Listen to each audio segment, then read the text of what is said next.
Okay, well, I'm ready whenever you are. All right. Go ahead and roll it.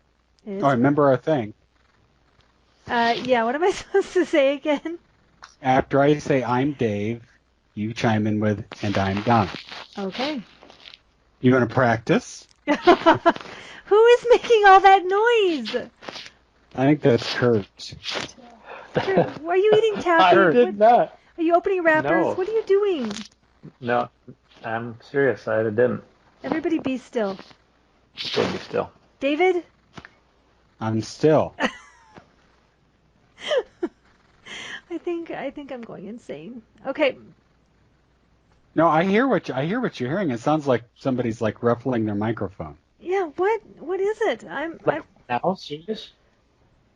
not right now, but a minute ago. Yeah. Okay, let me make sure all my settings are up. That. So our That I hear. All right. Well, it's probably the spirit of Benjamin Orr wanting to get in on the Probably. conversation, so we'll just treat it that way. Probably. All right, we'll roll with it. Welcome, Ben. Oh, wait, we haven't started yet. Dang it. You tell me. Are you ready to roll? Yeah, I'm ready to roll.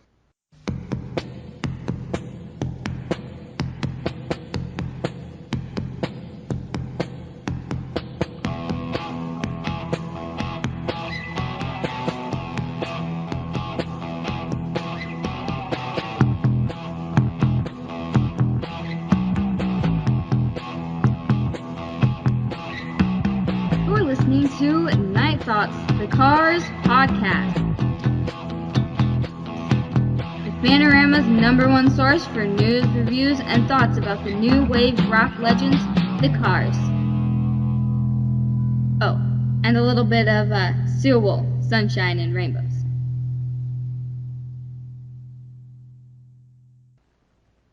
Hey, welcome to Night Thoughts, the Cars podcast. I'm Dave. And I'm Donna. And we're back from Boston. Woohoo!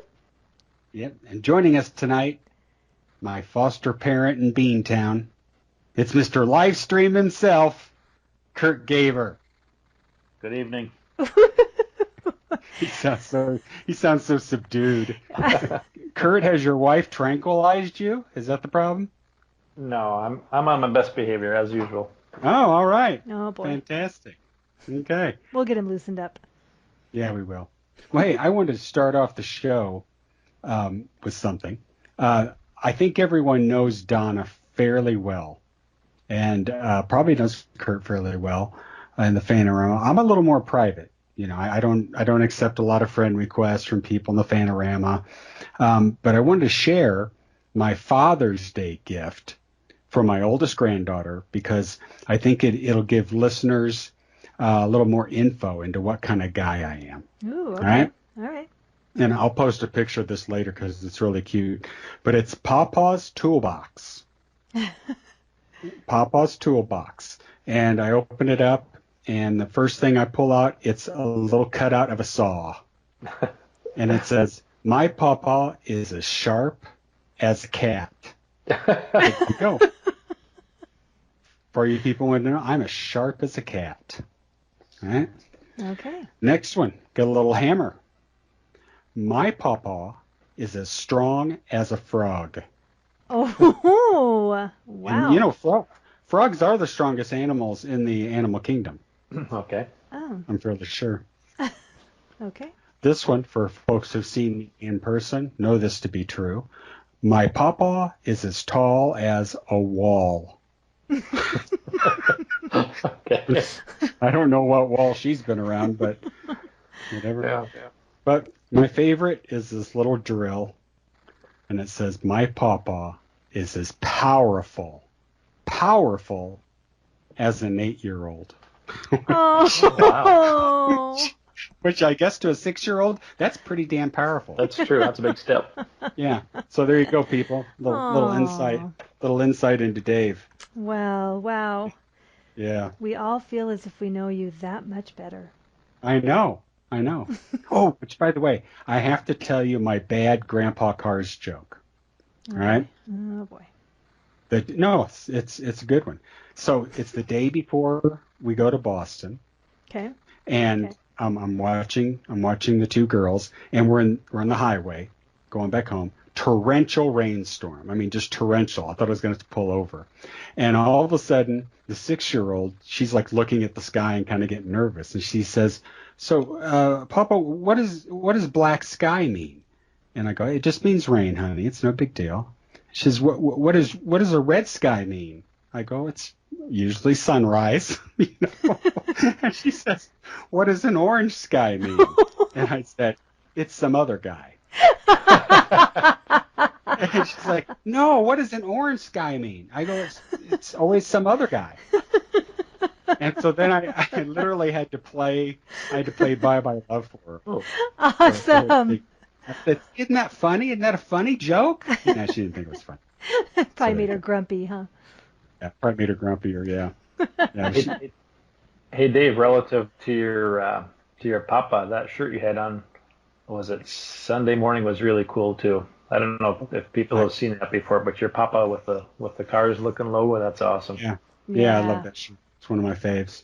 Yeah, very nice. All right, so Donna, let's get to the news. Okie dokie. I'll let you start off. Well, I don't have as much news as I wanted to have because that website got taken down. It doesn't exist anymore. Yeah, okay, so this week I became aware on several fronts of someone who had created a website, and they were talking about Benjamin being reincarnated from, that in his previous life he was some 16th century English prince, and that there was a big conspiracy there's a big conspiracy in the Cars to keep him down and to portray him with all sorts of cruelty and ruination, and that really Ben wrote all the lyrics for the songs, and they had all these mean spiritual and past meanings laced throughout them, and all of this. I mean, it was insane. And I was like, okay, BS crazy, new heavyweight champion of the Fanorama is this website. It was nuts. And now it's gone. And now it's gone. Yeah. So I didn't even take screenshots, which, boy, I really wish I would have. Yeah. But I wish I would have too. Yeah, shoot. So personally, I didn't even know how to respond to that whole thing, because when crazy is this convoluted, it's hard to follow. It is. It was nuts. You feel like you got hit with a stun gun. You just like stand there and twitch, like what am I supposed to do with this? What the heck? Yeah, that was pretty interesting. Well, that's too bad it's been taken down. Yeah, it was fun. It was fun while it lasted. You're right. Well, I noticed on, I think it was on Twitter. I found this very intriguing, and I don't know who does them or whatever. They do a very nice graphics job or whatever, but it had Benjamin Orr of the Cars wishing you a happy midsummer solstice. Okay. And then I'm thinking to myself, okay, what do they do this for, like every holiday or every, like, is there one for Arbor Day? They do. We just had Flag Day. Yeah. Benjamin wishes you a happy Flag Day. Oh. I don't know. Just seemed kind of weird. Was it a good graphic? Yeah, I think it's fairly well done. Yeah. Oh, good. Okay. Yeah, fairly well done. So I was kind of impressed with it. Nice. It's got orangey sky in it. Hey. Of course. Can't beat that. Yeah. You know, which reminds me that do you remember seeing that our friend at Boston that was wearing her Orangey Sky Soda T-shirt? Yes. I didn't see that. Love. I forgot who that was, though. I believe that was Lori. Lori. Yes. Wilma. Oh, yeah. Yeah, Lori's awesome. Yes. Yeah, that's cool. Yeah, we should have got that picture, Donna. Should have got that picture. So many pictures we should have gotten. Oh, it's hard to get it all, isn't it? Oh, I know what picture you're talking about. That one that would have looked very wrong. Yes. Yeah, no. Nope. Oh, well. You're willing to describe that if you want to. Yeah. No, I won't. So the last thing I in the news that I wanted to talk about is we had a very heartfelt shout out from Mr. Dave Juskow on his podcast this week, just talking about the fact that he couldn't make it to Boston, and I don't know, it was very nice. Well, so I just want to shout out to him for including us on his podcast, because his podcast rocks. Yeah. It does indeed. You were very, I was really not proud of you because, you're not my kid, but I was really happy with how much you did to include him, or just to make him aware that we were missing him and thinking about him, sending him the framed poster with the thoughtful nail on the back. And just, sending him pictures, the little video you made and all that stuff. I mean, I just think it made me really happy that you kept him so in the loop in spite of the busyness of the weekend. That was really awesome. I missed him a lot. I thought about him a lot over the weekend. I wished really bad that he was there, but I get it. Yeah. And Dave won't be listening to this because our sound quality drives him nuts. It would really? infuriate him. Yes. He gets too angry. He's big on sound. He's big on sound. Yeah, he is. For sure. All right. So our episode this time is back from Boston. We're going to tell about our whole Boston experience from the time we arrived to the time we left. Lots of different cool things happened in the whole weekend. I came in on Thursday. Mm-hmm. And Kurt, you came in on Wednesday. Yep, Wednesday late. Yep. Wednesday late. And Donna, when did you get in? Did you get in on Wednesday? I came in. I left Wednesday night and got to Boston Thursday morning. You took the red eye. Yeah. Yeah. Fantastic. Yeah. Well, I flew in, left Thursday morning from the hometown, and had a layover in Chicago. And I don't know what the deal is, but this flight from Chicago to Boston, the craziest flight ever, both ways.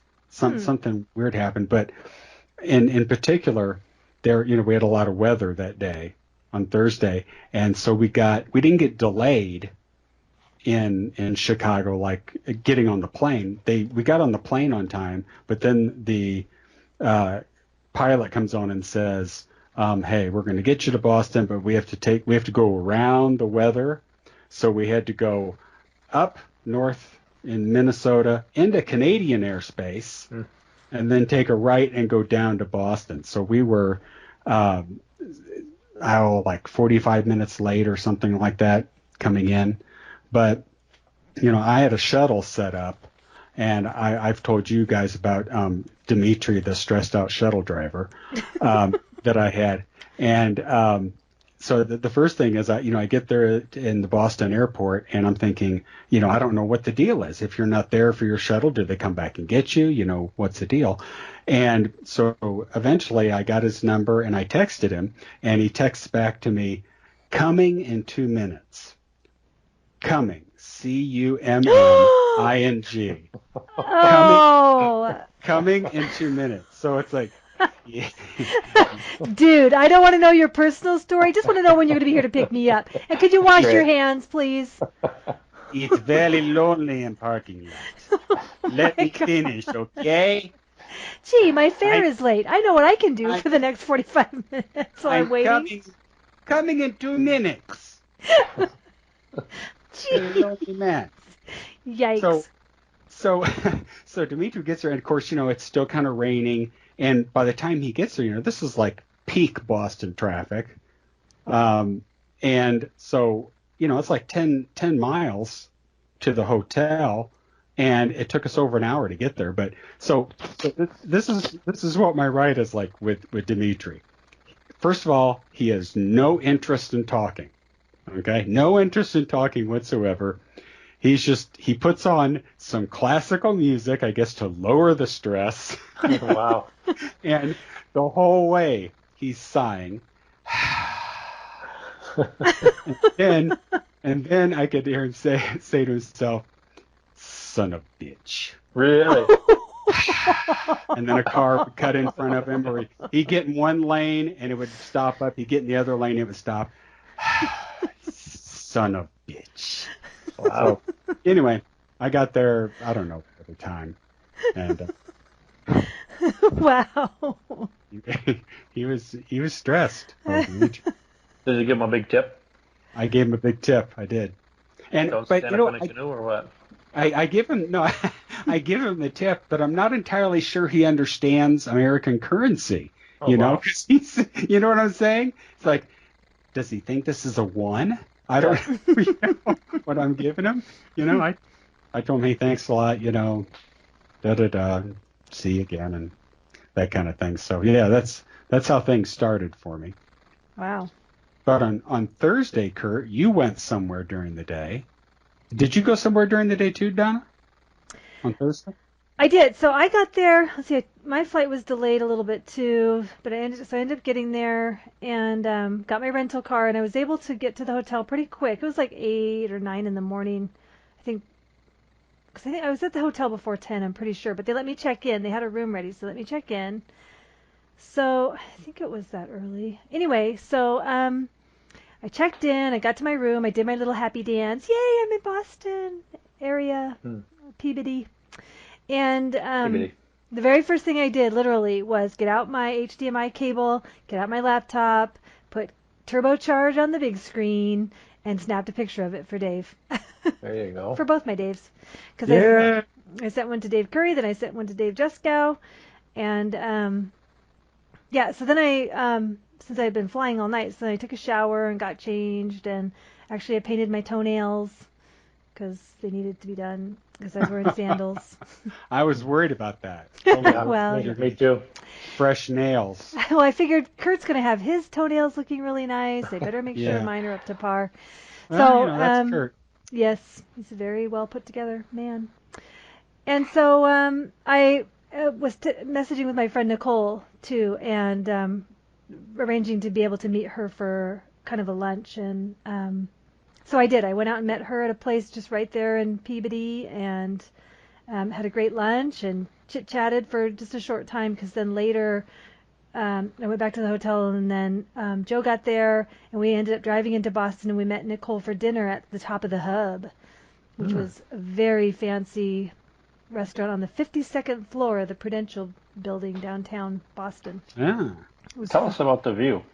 Well, unfortunately, that night it was super foggy. It had been raining all day and stuff, so I think we were like right in the middle of a cloud. For a couple of minutes, we could see down all the way down to the Charles River, but it was pretty socked in. So I did end up going back later before I flew home, and I have a story about getting up there and seeing it. It's gorgeous from up there, absolutely gorgeous. So that was my Thursday. Well, that was Kurt, my Thursday. You and your wife went. I call her Natalie. Oh, sorry. I didn't know if you want me to say her name or not. Yeah, sure. So you and Nat went where on Thursday? Did you go to Rockport on Thursday? Yep. We buzzed up there. We wanted to go, give it a shot because it was a rainy day. Like, let's go do that. If we're gonna save the other stuff for good weather's day, let's just go up there and see if anyone's around. So we headed up that way, and a little like nervous about it because I didn't really know if he would like to have company, meaning Dave Robinson, because of course we're going to try and find his gallery. That's what we're going to do. So we went up that way, and as it turns out, we were able to park right in front of it. So we just found it. Had a beautiful drive up there. I mean, you couldn't see much. Same thing with what Donna had. It was kind of socked in, so you really never did see the ocean. But we got there and parked in front, and look up, and there's a sign on the door that says open. I'm like, wow, so I'm a little nervous. What I'm going to say, what I'm going to do. And then we walked up, and the lights are off. So like, well, and even though the sign said open, so we just kind of peered through the window, and I think I took a picture of some of those cocktail shakers in the window, and then we just wandered down into some of the really cool shops, and bought a few things, and actually it was kind of funny too, because I'm wearing my Benjamin Orr shirt, and Natalie's like, do you want to come off like that, or maybe you should just kind of like relax a little bit? So I bought a Boston sweatshirt instead, and then threw that on, and then with that we'd check back and see if he was in, and we went back up the way, and still nothing doing. So we just said, well, maybe it wasn't meant to be, He was huddled in the corner in the fetal position. Right. Right. Yeah. He was hiding. Yeah, he's got security cameras. As soon as he sees anything with the cars, he just Yeah. shuts her down. That's it. So that was a little bit disappointing, but as it turns out, we were able to turn the story around a few days later. So Yeah. So by the time you guys got back, I had gotten in, and we ended up going to dinner at the Cheesecake Factory. None of us had cheesecake, but by golly, it's good food though. Yes, it was very good. Yeah, we had a great waitress, whatever her name was. I can't remember what that was. She was very nice. Yes. She was very nice, very spunky. She she put up with our shenanigans, and it was a good time. Was Natalie with you guys to help temper your smart aleckness? Yeah, but that's not easily done. Yeah, I think Nat handles this pretty well, don't you think? I do. Yeah, she rolls with it. Yeah, she rolls with it. One little cool side story about this. Natalie checked us in on Facebook at some point, and all of a sudden, we went to Ipswich to the brewery. Mm-hmm. So that's Ipswich, Massachusetts, the name of it, and stopped in there and we had a little flight of beers, tried those, and we ordered like a pizza, and all of a sudden, the gal at the front reception comes over. She goes, "Are you Kurt and Natalie?" I'm like, "Yeah." You have a call from your cousin. I'm like, uh-oh. I thought, what's that all about? So I go up to the phone and get on there, and here it's Natalie's cousin. And she's, "I saw your stuff on Facebook. Why didn't you look me up?" And here she lives, like 5 minutes from the brewery. And the last time we had seen her was at like Natalie's grandfather's funeral, like probably 18, 20 years ago. Wow. So she stopped down and met us, and it was kind of neat. We took some pictures and talked with her and caught up. It's just interesting that because of Facebook, we posted a status check-in, and she looked us up, and I thought that was kind of cool to connect. Where any other time, when would that happen unless Facebook would make this happen? Yeah. So that was kind of cool to catch up with her. So that is really cool. Yeah, very nifty. And so, Don, I can't even remember. Did we even touch base on Thursday? You and I? No, we didn't, because we kind of stayed in touch, and but then after we had dinner with Nicole, which was super fun. And That's right. Joe and I had an interview with Eric Green, who, if people don't know, he wrote and directed Life on the V, which is a documentary about V66, a Boston music channel from the 80s. Just the neatest guy. He also writes a pop culture blog, so he wanted to interview Joe for the blog. So we met him just a couple doors down from the Prudential Center. We met him at a bar called what's it called? The Pour House, Pour. Mm-hmm.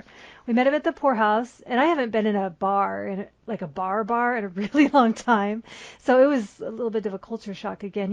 Just a little dirty, kind of that stinky bar smell, and it wasn't filthy. It was just a bar, Anyway, loud and that kind of thing. But we met Eric Green there, and he was just so great. We chatted for a while. He bought us a round of drinks, which was nice, and then he interviewed Joe. He recorded an interview with Joe, and then we just sat and talked for, probably another hour and a half. And I remember texting or messaging you, Dave, at some point, because you guys were then. As it got later, you guys were in the lobby, I think, at the hotel, and I remember. I think one of my last messages to you was, the earliest that we'd be back is like 11, and I think it was after close to midnight when we left the bar, and then we still had to drive back to the hotel. Yeah. So we were waiting for you. Then at some point, I was in my room. Kurt and Nat were in their rooms, and then I got a text from Kurt. Tell me that he's fading. Yeah. And it's like, yeah, I am too. I'll just text Don and tell her we're going to hit the hay. I know. I'm so sorry about that. But it was a great time with Eric. I was so glad that we had that time. And of course, I tried to convince him to come to the book event, but it just wasn't working out for him, which was fine. But he would have had such a blast. Super neat guy. Just a really sweet guy. He was so easy to talk to. It was so fun. Mm. Well, I'm sorry. Go ahead, Kurt. Was he a smartass like me, or not so much? No, not so much. Okay, good. You're in a class by yourself there, Kurt. You've got to really up your smartass game. Yeah. Put it this way: the friends we were out with tonight, beforehand here for dinner and drinks, he whenever he introduces me to somebody, he says, "Well, Kurt's kind of an acquired taste. Once you get used to him, he's pretty cool. But I thought that was a pretty good, accurate description. Yeah. Well, I know our listeners and people that know us, all three of us from the Fanorama, probably kind of envision us as the gang from Greece, always hanging out together, whatever. But we actually went our separate ways on Friday. Donna, I can't even remember what you did on Friday, but then Kurt and Nat and I did our thing. So what did you do on Friday, Donna? Well, fortunately, you and I remember we met in the morning, even though you had texted me and said, okay, it's too late for this old guy or whatever you said. And it was like, okay, well, let's at least meet in the morning for coffee, or we ended up going for a walk. Do you remember that? Yes. In which you lost your cute bracelet. Yeah. Do you remember that? Yeah, well, I didn't really lose it. I chucked it into the street. Because I was picking on you about it. Because you're asking me questions that I'd already answered from my wife. And I was just like, screw this thing. I just threw it into Boston traffic. Where it's probably part of the pavement at this point, like a wad of gum. Yeah.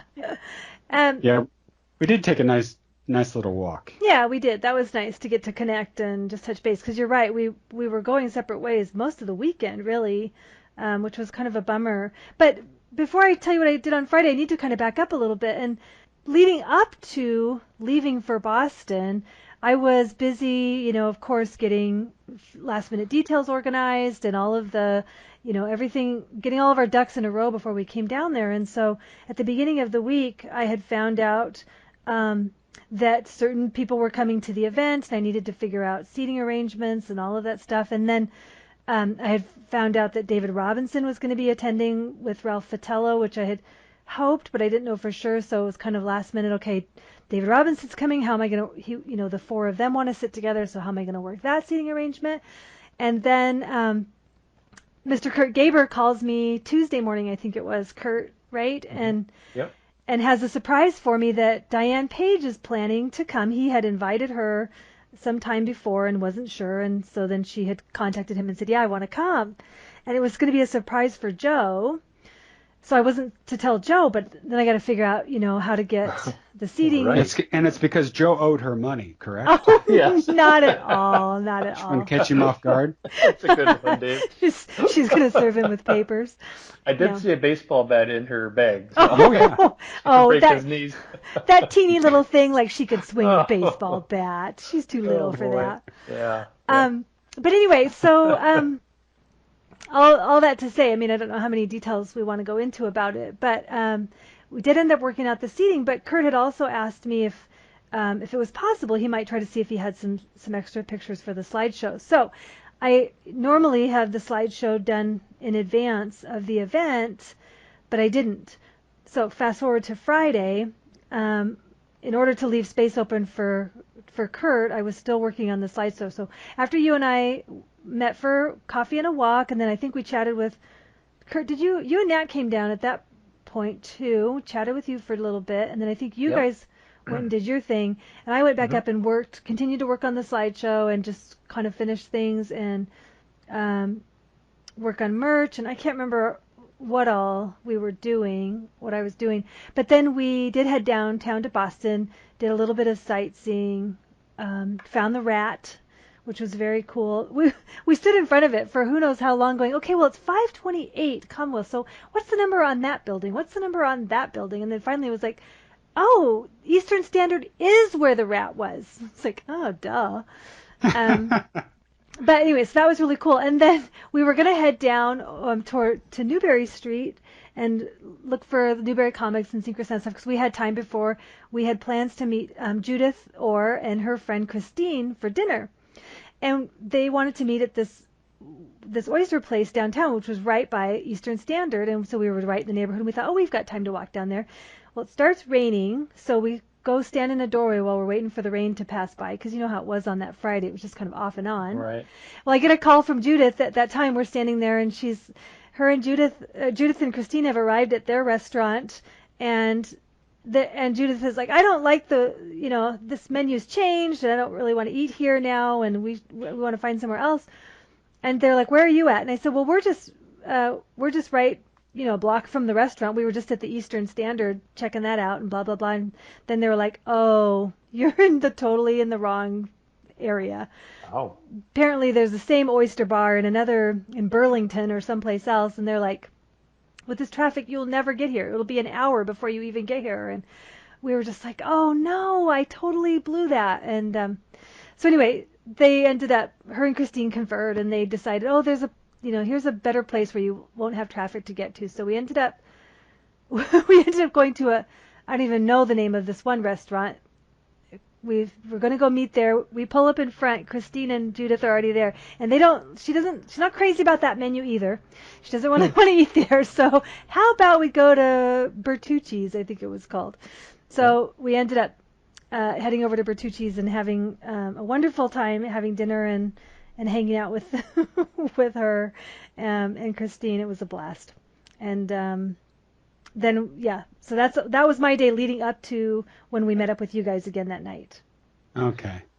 So I have a question. Let me pop in here once. Mm-hmm. As far as that map you had made, Donna, the Google map, we were using that, and as you're walking and trying to get reception and everything else, it showed the highlights of it. And at first, we were kind of like trying to find the address right for Synchro.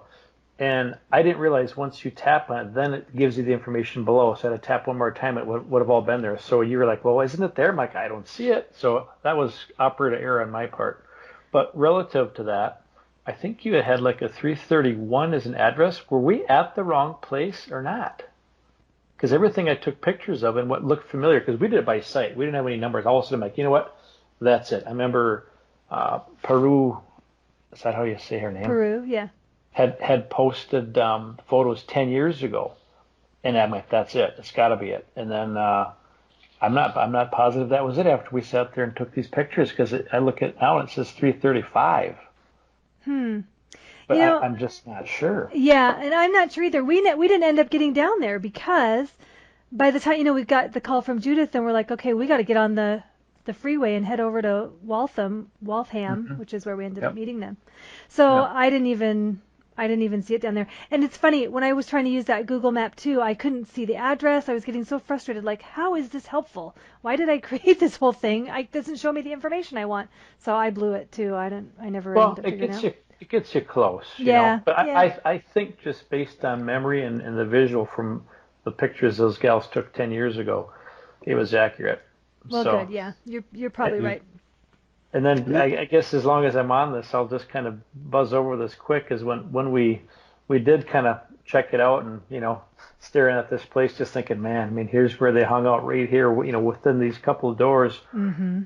I popped inside and talked to the guy about it, and he didn't even realize what was going on.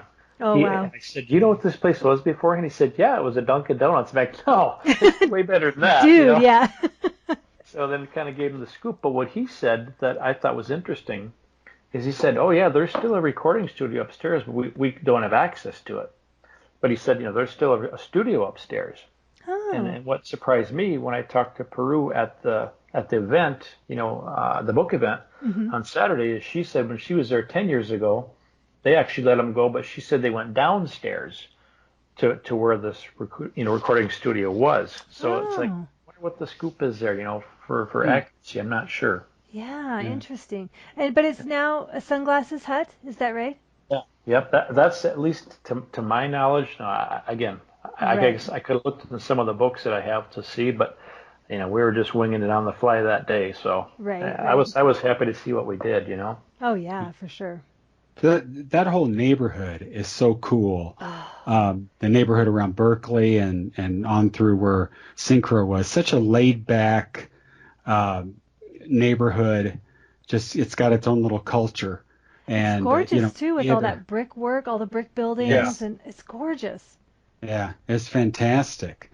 And remember, Dave, when we were looking, all of a sudden you could see the outline of an old sign. We're like, well, where's New Comics? And there's this old outline of it. We're like, wow, it's there. Well, it's gone now. Yeah. Well, after we took pictures in front of Synchro, And then we walked down the road. All of a sudden, we're like, oh, there it is. They moved down a couple sections, and here's all new signs. And that's where we saw the truck that said Benjamin Construction right in front of Blueberry. Like, wow, what are the odds of that? Yeah, Yeah. awesome. Well, there's some people who would say big connection there. Exactly. Yeah. Who knows? I love that you took that photo recreating the pose on the lamp post. Well, tell me about that, Dave. It was kind of half-assed, but we didn't look like total dorks pulling that off. Yeah. No, but lean back farther, Kurt. Lean back farther. Nerds. We tried. All the locals are just going, freaking tourists. Not again. Yeah. Right. Well, probably the highlight of our day was going to the Verb Hotel, which was quite a walk. But yes. we made the walk, very nice walk. And I had always pictured, I could have sworn whoever posted about the Verb before had posted a picture of the outside, and it was an older brick building. So we thought it was this one building, and they're like, no, this can't be it. And then we went down a little bit farther, and then we came to the actual Verb Hotel, and then I was adamant about, no, this cannot be it. Right. But it was it. Yeah. It was it. It looks so different than what I thought, too. Yeah. Yeah. So we went in, and our game plan was to go in and just ask them, about those handwritten bios that we thought maybe they were up in a hallway somewhere or whatever. And from there, I'll let Kurt take over.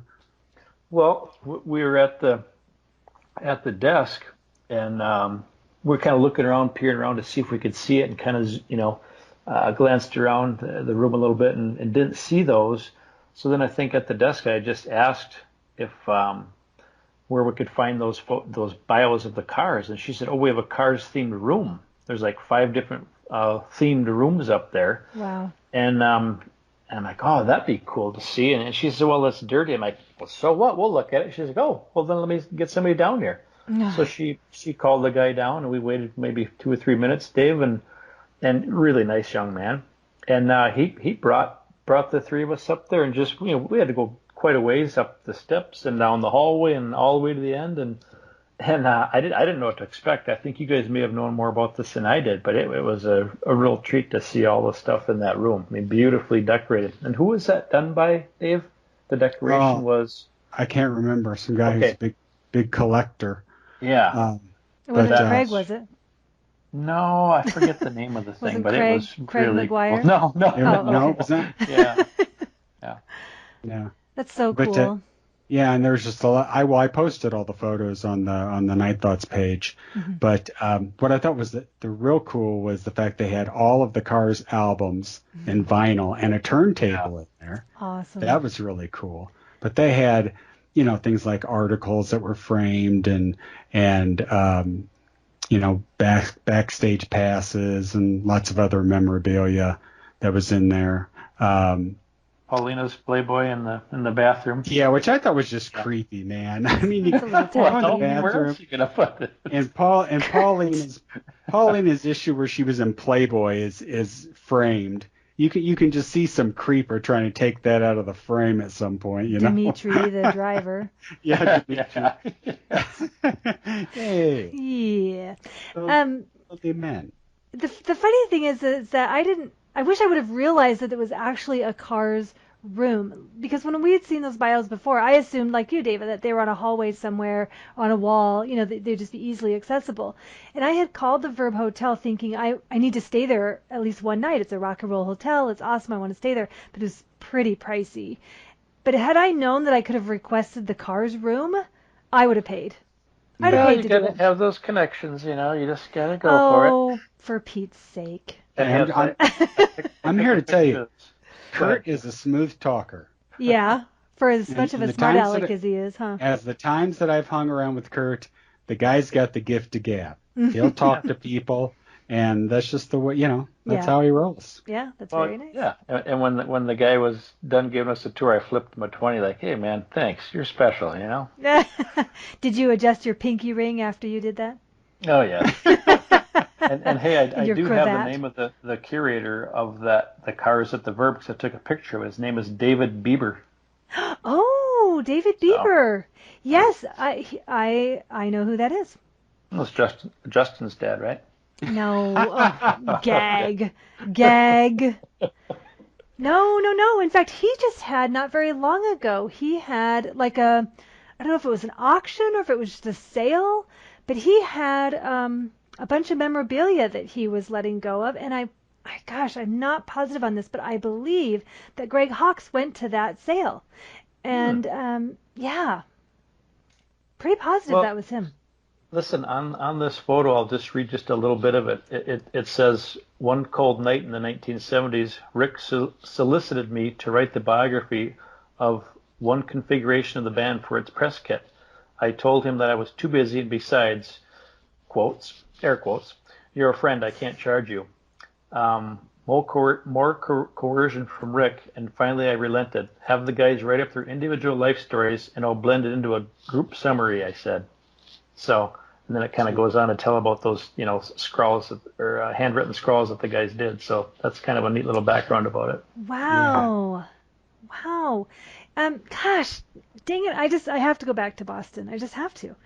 I have to see that. But that David Bieber, I just pulled him up as you were reading that. David Bieber Archives in Norwood, Massachusetts. The David Bieber Archives is located there. So wouldn't that be awesome to just spend a day going through? Yeah, Wow. no kidding. Wow. No kidding. Very cool. Well, Donna, I got a question for you. Yeah. You talked about the rat, and that's one thing that Dave and Nat and I didn't go to. I mean, what? Obviously, nothing left. But as far as your impression, was it just, a lot, or something new there? What about that? I didn't hear anything about that at all. The former location. It looks totally new, and like you would just have no idea. Well, obviously, we were kind of going back and forth thinking, where was it? Because I remember seeing old pictures of the rat. Like, you'd have the sidewalk, and then it seemed like the entrance to the bar was set far back from the sidewalk. Mm-hmm. But the Eastern Standard comes just right out to the sidewalk, like all the other restaurants. So I think what it was, when you go in, if you have a chance to look at that photo that I posted online, there's kind of the entrance to the Eastern Standard. And then we went in, and we, on the back wall, there was this huge poster thing commemorating the rat. But you had to walk like halfway through the restaurant to get to that wall. And I think, see it. yeah, and I think that, well, you could see it, but that's where you got close. And I think that may have been the wall where the rat, that was the outside wall of the rat. I think it may have been set back that far.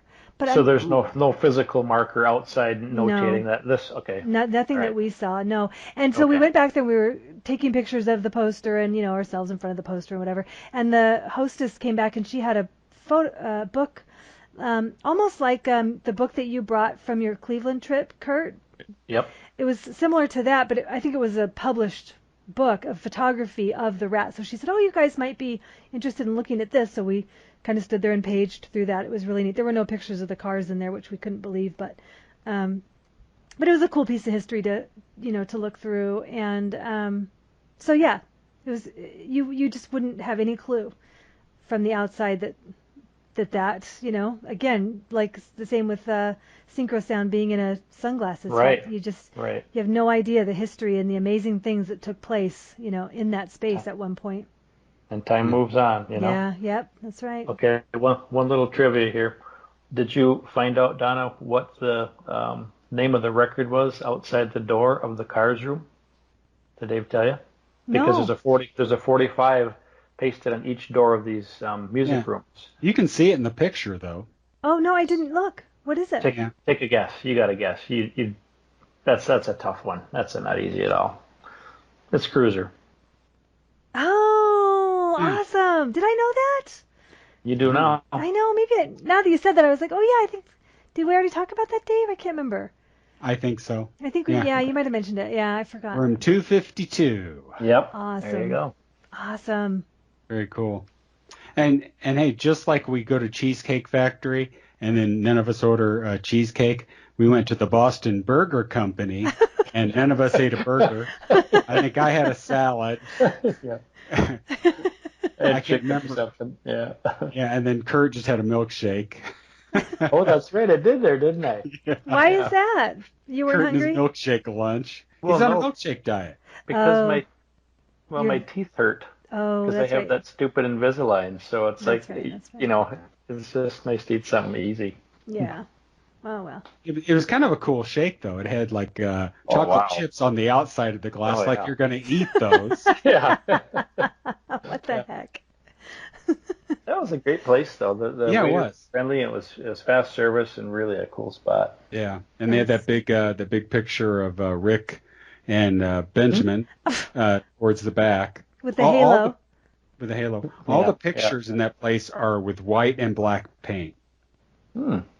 Well, and I shouldn't say white and black. Probably, there's some grays in there. What would you call it? It's grayscale, basically. Grayscale. Good observation. Yeah. But every picture, and I talked to one of the people in there, and they said that the artist who does those does different ones for different locations. So those just happen to be, they get their Boston-based musicians and so forth. And Did they have Steven Tyler stuffing a stack of burgers into his mouth? honestly, I don't remember. I don't remember. Yeah, but it's kind of cool. That is really cool. Donna- It was neat to see that painting. Donna, did you end up making it to the Berkeley College music? I did. Yep, we did walk by there. Okay, all right. Yeah, on Sunday. Because I walked to I've the never Verb. seen. Well, we'll get to Sunday, but yeah, I saw it on Sunday. I've never seen so many cellos in one place in Yeah. my life. Everybody's carrying a cello. Right. Some people were rolling their cello along like luggage. Some people were carrying it. Yeah. Wow. Right. Some of them had it in backpacks, cello backpack. Hey. Yeah. Yeah.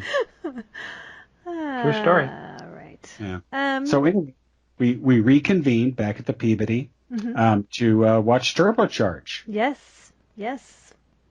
Which was very fun. Yes, always fun.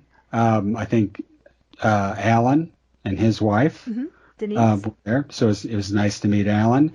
And Joe was able to see it. And I always think I kind of gauge how people respond to it since Cleveland, and I still think the Hello Again scenes seem to get the most laughs, especially the Warhol part. Yes. It's pretty iconic. I mean, we've all seen the videos of the original, and so there's no mistaking what they're spoofing there. It's hilarious. Yeah. Right. Yeah. Hey, Dave, just to back up one step about Alan. I had met Alan in Cleveland when I went to the Rock Hall induction, and he was one of the first people that I met when I went in, and I recognized him. He recognized me. We kind of talked for a bit, and then he had said to me, I'm not sure Donna had heard this, you got to go check out the pictures that this gal has at the table. And she's got great Benjamin pictures. And then here I walked over and it was Diane Akins. So just I mean, would I have run into her eventually? Maybe. You run into somebody and you just all of a sudden you sit and talk or whatever. But he introduced us, so to speak, and we went over there. And of course, I had a Benjamin Orr shirt on, and it's kind of like the rest is history. So just that chance thing that he said that, met Diane and Neil, and have become very good friends with them. And that day is when they said, hey, you got to come out and check out, my music room. And it was just interesting that it was because of this conversation I had with Alan that it happened that way, So that was kind of neat to connect the dots on that. Yeah. Alan's such a super nice guy. Yeah, very laid back. He is. And just always willing to help and do whatever. He's just really great that way. I love that they came all the way from Colorado Yes. to attend this event. That was so cool. Yeah. I wasn't sure, Joe and I'm just realizing now, Joe and I never talked about what he thought about the movie. What Joe thought? Yeah. I just saw one comment that he thought, he said it was funny on Facebook that he got a kick out when he finally got to see it, Yeah. So, because I'll be honest too, Joe was, pro positive, everything in the book and everything Ben, and with the movie being a spoof, you gotta take it with a grain of salt. I mean, it's funny the things that they say and do, but I thought, is this going to be up Joe's alley or not? Because he's all about positivity in that book, And Right. I thought, is he going to go after this or not? So I was watching Joe out of the corner of my eye, during this. and it took a little while, but all of a sudden he got some good laughs in. So I think it's something that, like you say, if you see it once or twice, you get a little bit more of it. And I love the theme of that, where they it's a little bit of an anti-Rick film, and I'm sorry it is, but that's what makes it funny. You know? It's as we said on the Turbocharge episode on this podcast. In order to enjoy this movie, you have to understand that it's not the cars that are in there, but it is these characters playing the cars, and they got their different kind of gags going on and so forth. And once you get past that, it's not going to be historically accurate by any means. It's very enjoyable. It's just it cracks me up. All spoofs of real things that happen, and they take it to the next level and over exaggerate it. So funny, so funny. Tough break, man. Tough break, man. Well, you know what? Speaking of tough break, how sad was it that Elliot Roberts passed away on that same day that we were watching that? When I realized that was just like, oh. Yeah. Rest in peace, Elliot Roberts. Right. Yep. I even retweeted that and added on there that we had just laughed at H. John Benjamin's portrayal of him in Turbocharge, and still no kind of recognition from H. John, or acknowledgement from H. John Benjamin that he was in that movie.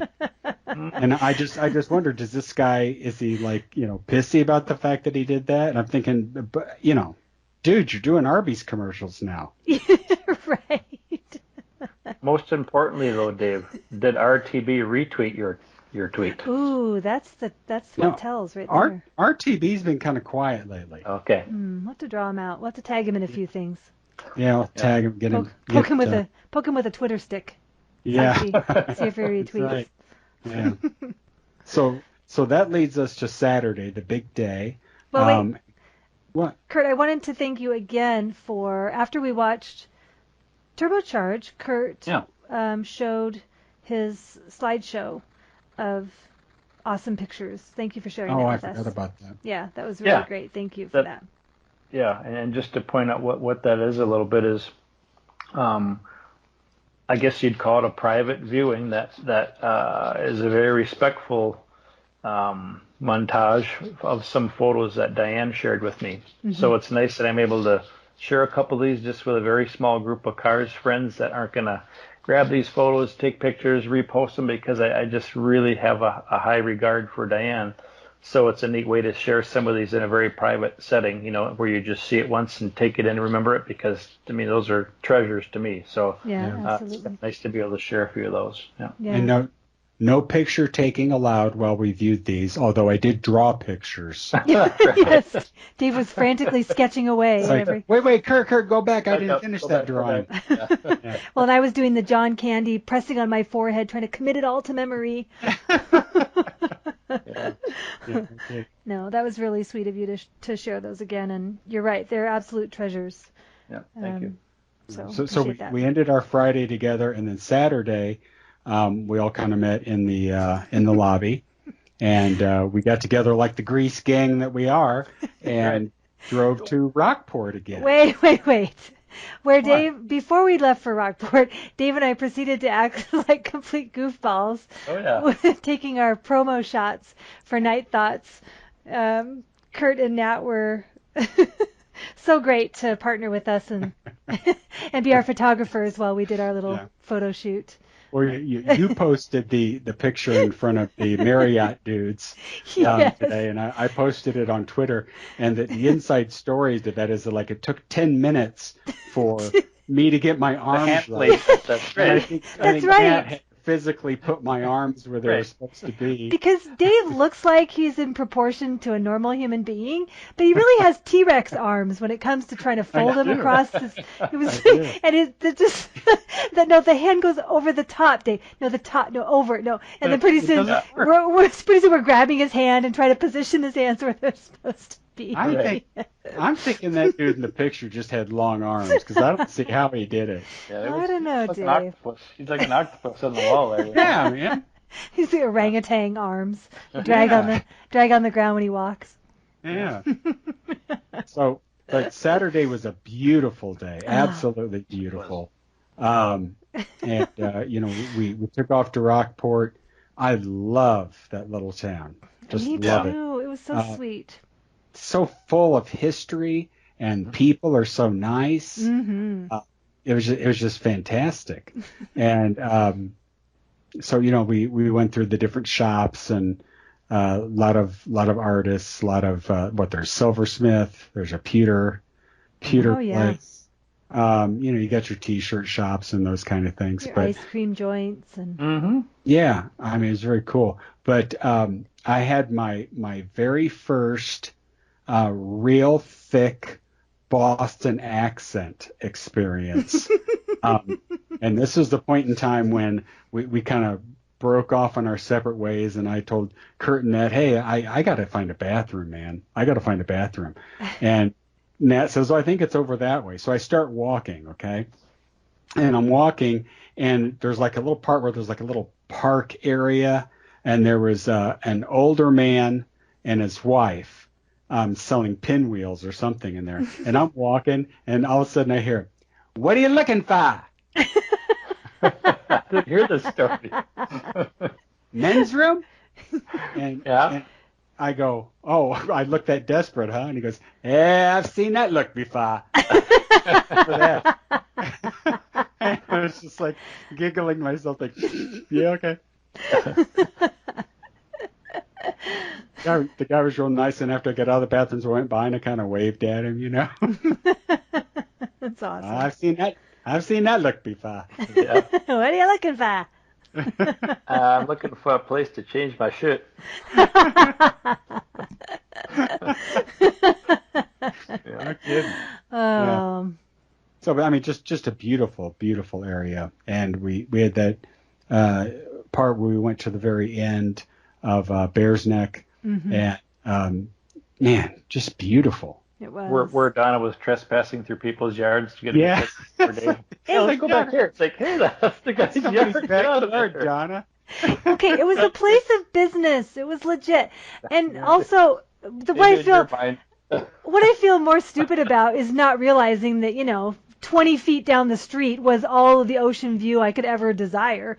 And here I am creeping through people's grass to try to get a picture of, the back harbor, whatever it was called. That was embarrassing. Yeah, I was ashamed to be with you, but it's Oh, stop. So let's get to the high point of our Rockport experience. Now, my ice cream was beautiful. That was my but all of us are separated off who God knows where. I'm all by myself, all right? And our game plan is to meet back in front of David Robinson's shop to see if he's there.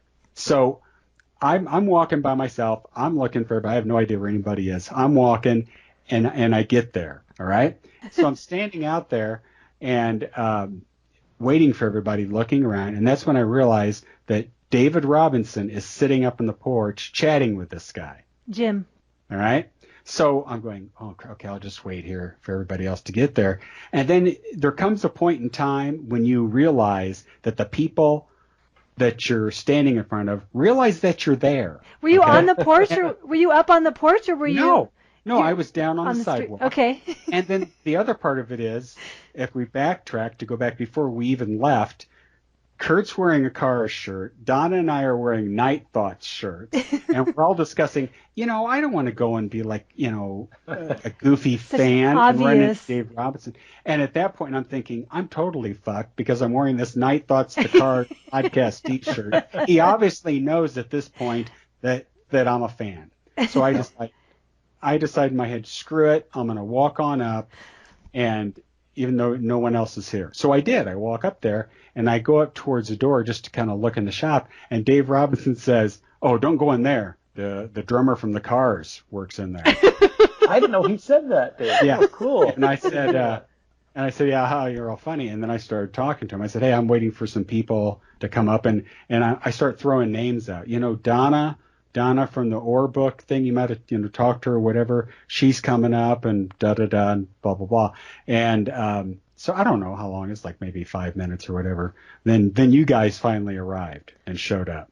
So Dave, was I da da da or blah blah blah? Which one was me? You were da da da. Oh, okay. Just thanks. Nice. Yeah. Well, we're walking up the sidewalk, and I'm eating ice cream, this yummy chocolate peanut butter ice cream. We're walking up the sidewalk, and it's kind of a little bit on an uphill, so we can see you, and we can see someone with gray hair.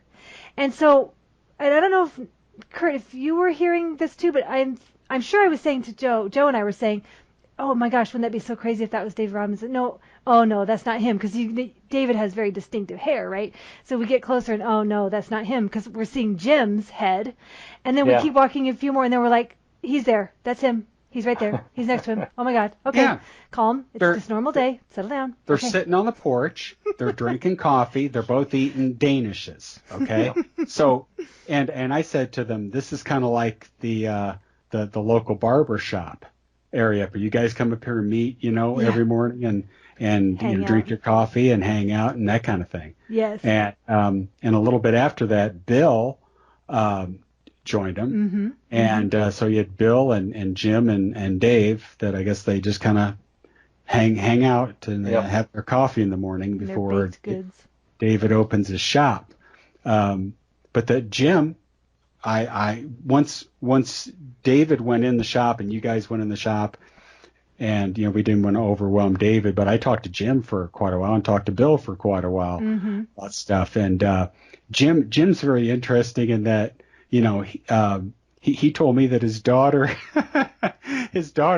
at some point wanted him to buy the Candy O album.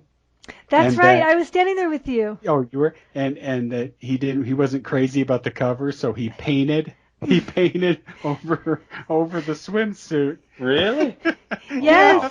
Painted it in. Because remember, because I was telling, well, I think maybe later I was saying that my daughter liked Tinkerbell, and Ken drew some Spanx on Tinkerbell's on the backpack. We bought her a Tinkerbell backpack, and Ken painted some Spanx on her.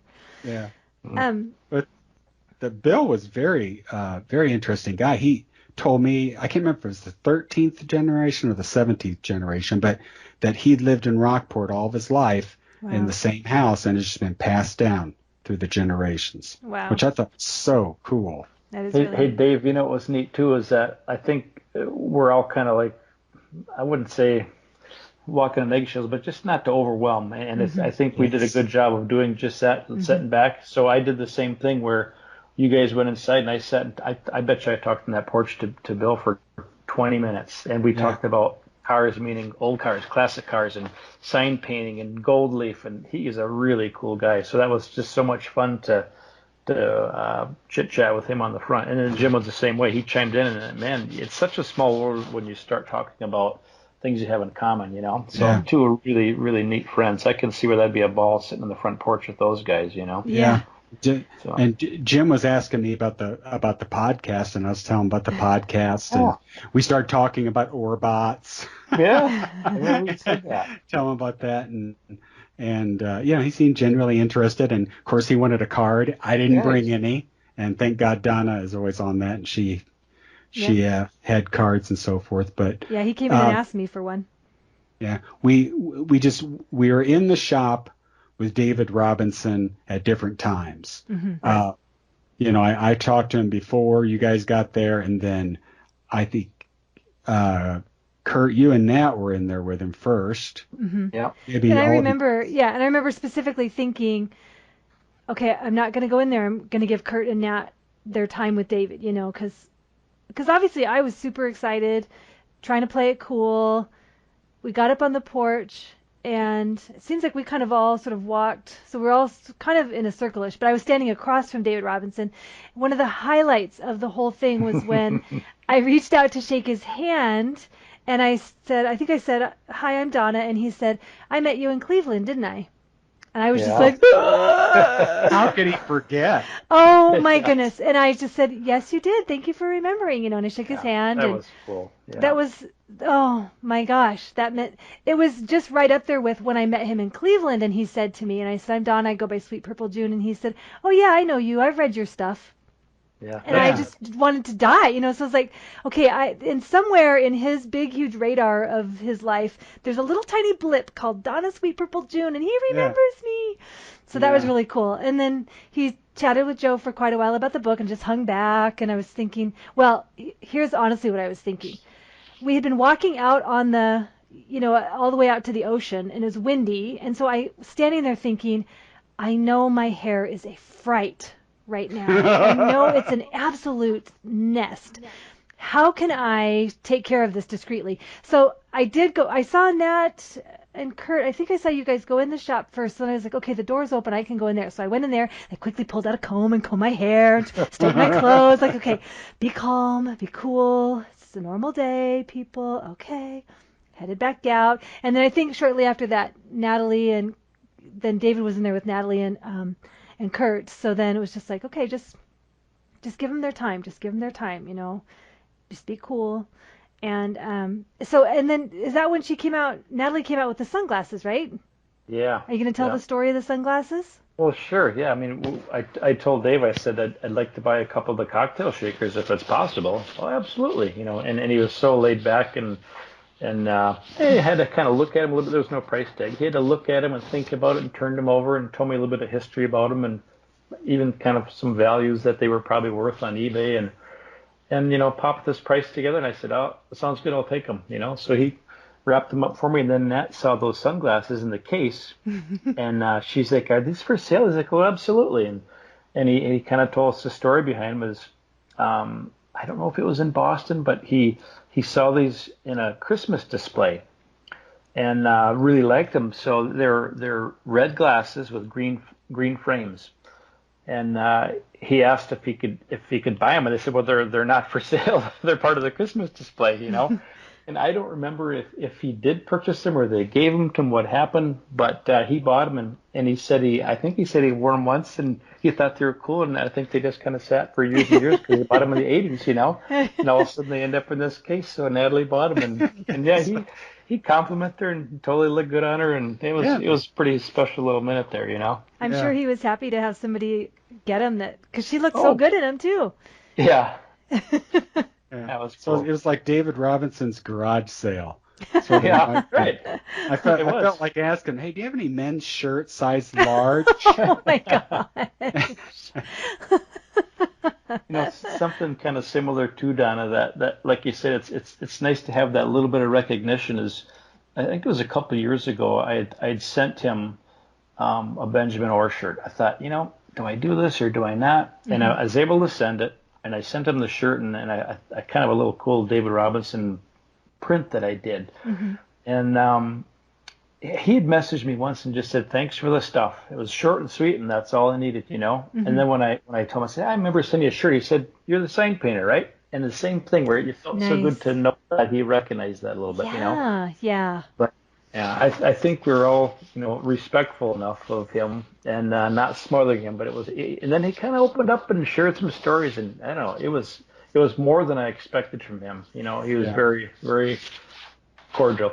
Well, it was really cool because when we were in the room in the shop, we were I can't even remember. Were we looking at jewelry? What was he doing? I think maybe you guys were finishing up your purchases because he was wrapping your shakers, and he found that bag. Remember, he's like, "Oh, I'll put them in this bag and all this stuff," And then he was like, "Well, since I have you guys here as a captive audience, he decides he wants to share some music that he's really digging right now. So he gets a CD out of this a Japanese artist, which I think is pronounced Kiari Pamu is her name. He's playing the CD. He's, talking about the music, the production of it, the songwriting. I mean, he's just going into great detail about why it's good. And he made her, and then he was describing his own fandom of her. He's telling the details about that. It was so cool to step back a little bit and think, okay, even if I did, I'm trying to keep it cool, but if I did freak out, he would totally get it because he understands fandom, because the way he's describing his own fan feelings for this other artist, that's how we feel about him. He would get it. He would just get it. I didn't freak out, but I felt a little safety net there just in case I did. Yeah. He was so Hey, cool. hey, Dave, do you remember that part where I think I was outside talking to Bill on the porch when this went down? But do you remember the part about what he was saying with being too far up front in a big concert a few years ago? Remember the details we Yes. said there? Where he sit back, tell that one. But he was talking about going to see was it U2? Yes. Okay, U2, and he was Oh, right that's up right. front, and he was just so involved in the concert, and then he didn't realize that Tom Cruise was right behind him the whole freaking time. And everybody's freaking out, saying to him, "Did you see Tom Cruise? Did you see Tom Cruise?" And he's just like, "What? No, I was watching the show." He was so into the show, man. He didn't know Tom Cruise was right over his shoulder or something. It was really cool that because at some point, we're in there and he's showing us this different music and he's showing us videos on YouTube. Baby Metal was the other Metal. Yes. Which God, it still blows my mind. I've actually watched a couple of videos in the past week of them. It's one of those things you get drawn in because there's such a contrast to this band as David said, you've got this backing band that's pure heavy metal with the thundering drums and the scary ass mask, and then you've got this cute little sweet Asian girls, that are just singing so sweet, and the melody of what they're singing contrasted against this heavy metal just thunder. It's you just got to watch it, and the video imagery is the same way. You've got all this crazy dark stuff going behind, and these sweet little girls, singing or whatever. It's incredible. It's nuts. But you can't understand a word they're saying, but he was showing us all that stuff, and I think at one point, we said, hey, we're taking up a lot of your time, we appreciate it. And he's like, no, man, I'm having fun. We were. Oh yeah, he said such nice things. Yeah, people were coming in the shop and like, we don't want you to lose customers. And he said, no, this is fun. I'm having too much fun. And he just said something to the fact that you're the kind of fans that I like to talk to. Yes, that was nice. That was really nice. I think we played it cool. I think he played it cool. It's just a great experience. Yeah, because we were there for like an hour and a half probably. Because remember, Kurt, did Joe come out? I can't remember. It seems like, Kurt, you were out on the porch, or maybe Dave. Someone said that you guys were getting antsy about feeding the meter and da-da-da. We had to feed the meter.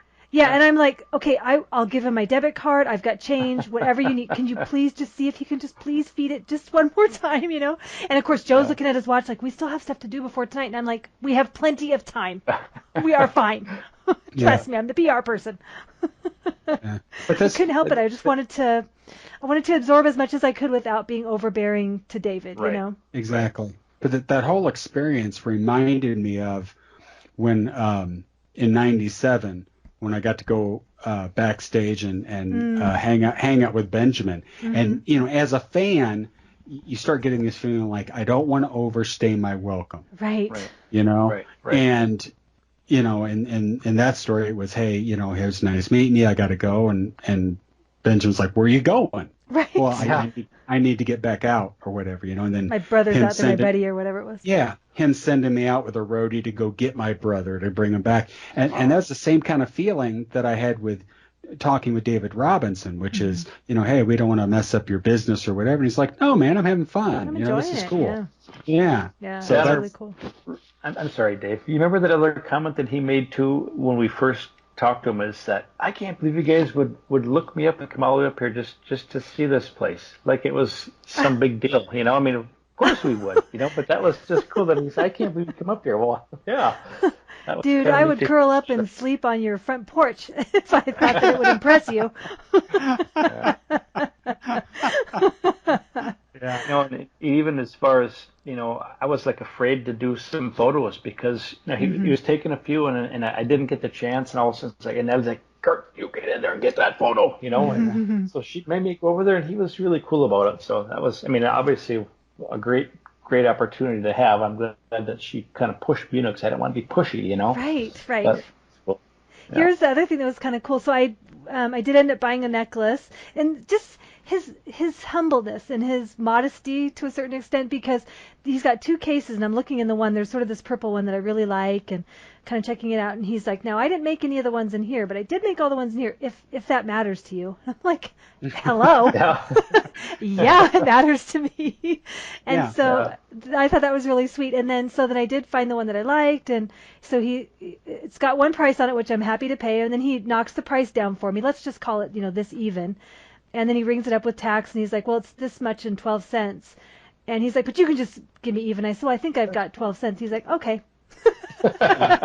He'll take the 12 cents, whatever it was.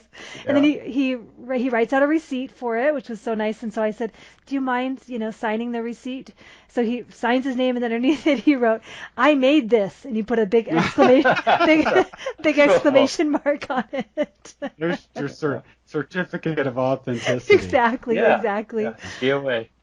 And of course I did mention a little bit about the podcast. Well, I think. Oh, remember too, Dave? He asked about the artwork on the podcast T-shirts, and he was like, he asked about he thought it it. was cool. He was like, "Hey, who did that artwork?" He liked it. Yeah.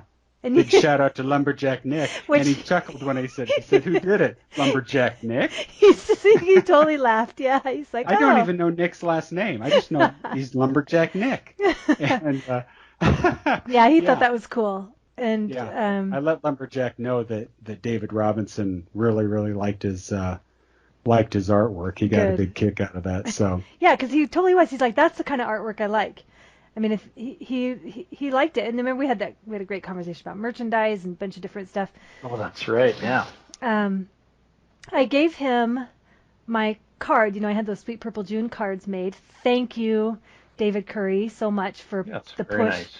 Oh, yeah, because Dave and I talked about it in January in Cleveland. We mocked up a design and had talked about it when we were together. And then both of us, it just flopped to the wayside until I was like, I really want to have some for Boston. And then, we'll wait till school's out, and we're both so busy. And then finally it was like, "Oh my gosh, David, if I'm going to do this, I have to do it pretty quick." And so it went down to the wire. It was. I picked them up on the way to the airport. I picked them up from Staples on the way to the airport. Anyway, I gave David Robinson the card, and it has that graphic on the front with the square with the arrow going through it. And the first thing he asked me, I think, he's like, "Now, Sweet Purple June, why are you called that?" And I said, "Well, it's actually a lyric line from a Cars song." And he's like, "Really?" I said, "Yeah, the line is, swing me up, Sweet Purple June." He's like, I have no idea. Oh, so I was wow. like, "Oh, okay. Well, that's where I got it from." And he's like, "I really like that graphic." And I said, "Well, that is actually also a significant thing in the Cars world. I said Benjamin Orr had a white T-shirt with the design in black, and Greg had a black one with the white design. And so, some of the deeper fans, or that they'll just they'll see that graphic and they'll know what it's referring to." And he's just like, "Oh, wow, I don't remember seeing that before. I'll have to look that up." Wow. And I was like, "Well," I said, "Yeah, I can send you a picture if you want." So he was impressed. He was impressed with our card, Dave. Yeah. Very good. And we did give him a Night Thoughts card. Yep. And told him, "Hey, if you ever want to be on," which he know said the info. Yeah. As we were That'd be leaving, neat. he said, "Oh, I'll call you about the podcast." And then I said, "Well, my number is not actually on there. Let me just jot that down for you." So I gave him my phone number. I gave David Robinson my phone number. He's going to call me any day. I just know it. Call me. Yeah. Yeah, call me, Dave. Call me.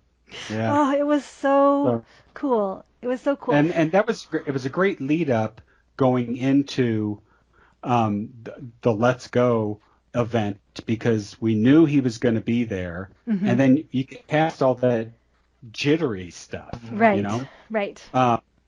If I can just go ahead a little bit, it's like when I was going in the venue, David was standing in front of me, Awesome. waiting to get in, and I just kind of put my hand on his shoulder, and was like, "Hey, Dave, how's it going? Good to see you again." What's up, buddy? Well, I was just gonna say, Kurt, when you were saying about not wanting to be pushy, there's a picture of all of us in a group, and I'm looking at it. Okay, and see how David has his arm around Natalie, but he doesn't have his arm around me. Yeah. And so when we were all kind of huddling up, I was gonna, of course, put my arm around him, but then I was like, okay, he didn't put his arm around me, so I'm not gonna put my arm around him, because I don't want to glom onto him. I didn't want to be pushy. I didn't want to be weird. Right. But in the one where it's just me and him, he does have his arm around my shoulder, which is really nice. So that's wonderful. That's my gush. Yeah, go. Okay, carry on. Okay, I'm going to back up one notch here. Yeah. When you were talking about the pictures, one of my favorite pictures of the weekend is because we actually stopped up to that gallery beforehand. Remember, it was closed. We thought, well, we'll go bumble around. It's just so random how we sat. There's the four of us. You and Joe were on one step.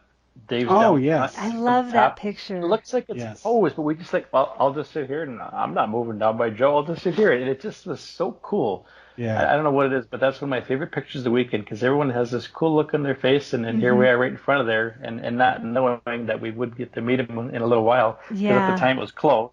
I don't know. I really love that picture. It's just so candid, you know. I do too. I really love that one too. And that's when I posted that one. I was just like, when I wrote, I love these guys. I mean, that's why I'm just looking at the picture going, I love these guys.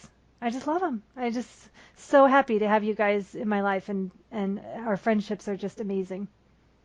Yeah, that was a cool deal. I know I had that picture on my phone, but one of you need to resend that picture to me in its full quality so that I can get that printed up. Yeah, that's one of Nat's, I think, right? Yeah. $2.99. Just use PayPal. I'll send it to you. Oh, wait. Never mind. I found it. Yeah, Kurt will eBay it for $32 plus shipping. Right. I bet. Limited edition. That's right. Yeah. So we left Rockport. For me, I was high on just the happiness of having connected with David Robinson. That was so awesome. Yeah. Was so awesome. Got back to the hotel, and then it was a scramble for me because all my assurances to Joe, we've got plenty of time. And then I'm like, okay, you go shower and get changed in your room, and then I go to my room and I'm just flying, through stuff. Like I gotta get stuff done, and so Joe doesn't know I'm panicking. Yep. But I did finish the slideshow, sans any pictures from Diane, which was fine. But I was like, okay, I've got to get this finalized. So we did that and got all our merch together and all those things. Got showered and changed, and and then we headed out. We went to pick up the moderator, Brett Milano, who I was super excited to meet also. Right.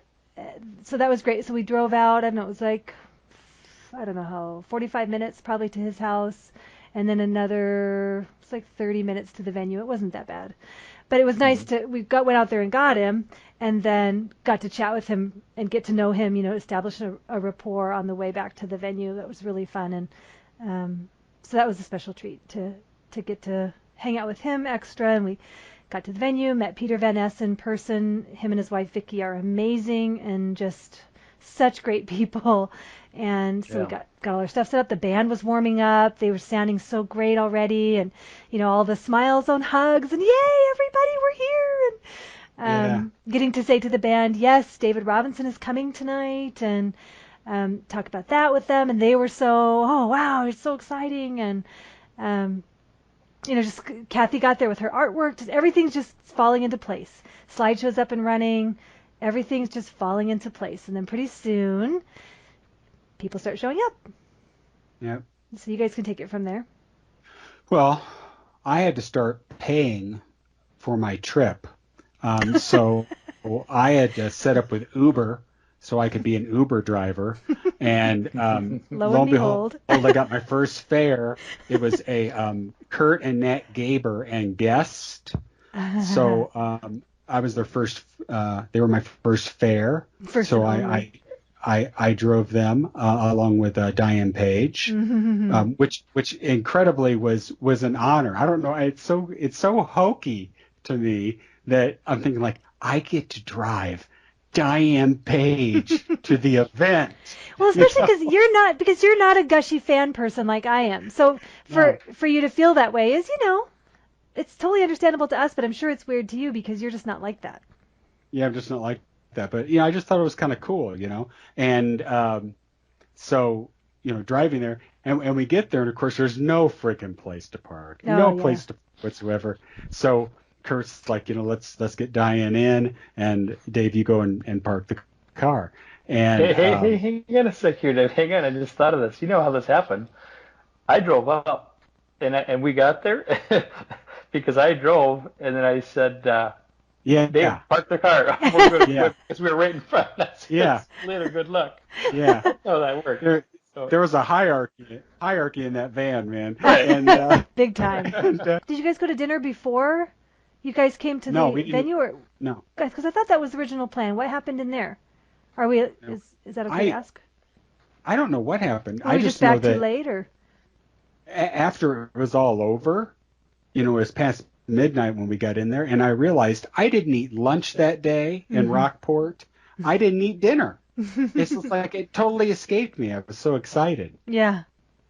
Well, we just kind of went back to our rooms, and I, took a shower and hung out and, watched TV. I FaceTimed my wife. We kind of talked to Diane beforehand, and she had said something about, meeting Nat and I for dinner. Mm-hmm. So we had dinner at the motel, and I thought, well, do I, I don't want to, can I ask Dave to come down or not? And I knew he was going to go with us and drive and everything, Right. And I thought, well, we'll just kind of keep it this. Dave's on standby, so thanks for doing that, Dave. I said, I'll give you the signal already. We'll go.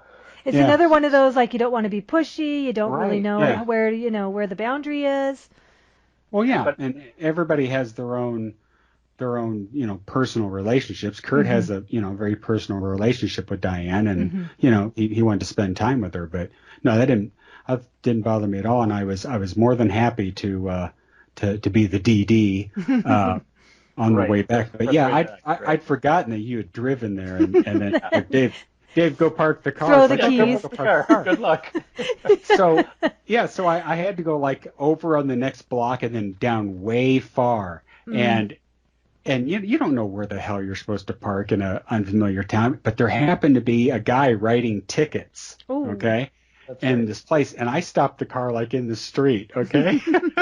And I got out and I go, hey, I'm going to be parking right up there. You see that? Is it okay for me to park there? Yeah, it's okay to park there. And he goes, and you don't need to feed the meter because I'm going to stop writing tickets after this one. I'm like, you do? Sweet. Because in my mind, the worst thing that could possibly happen would be to come back to the van and not be there, right? Yeah.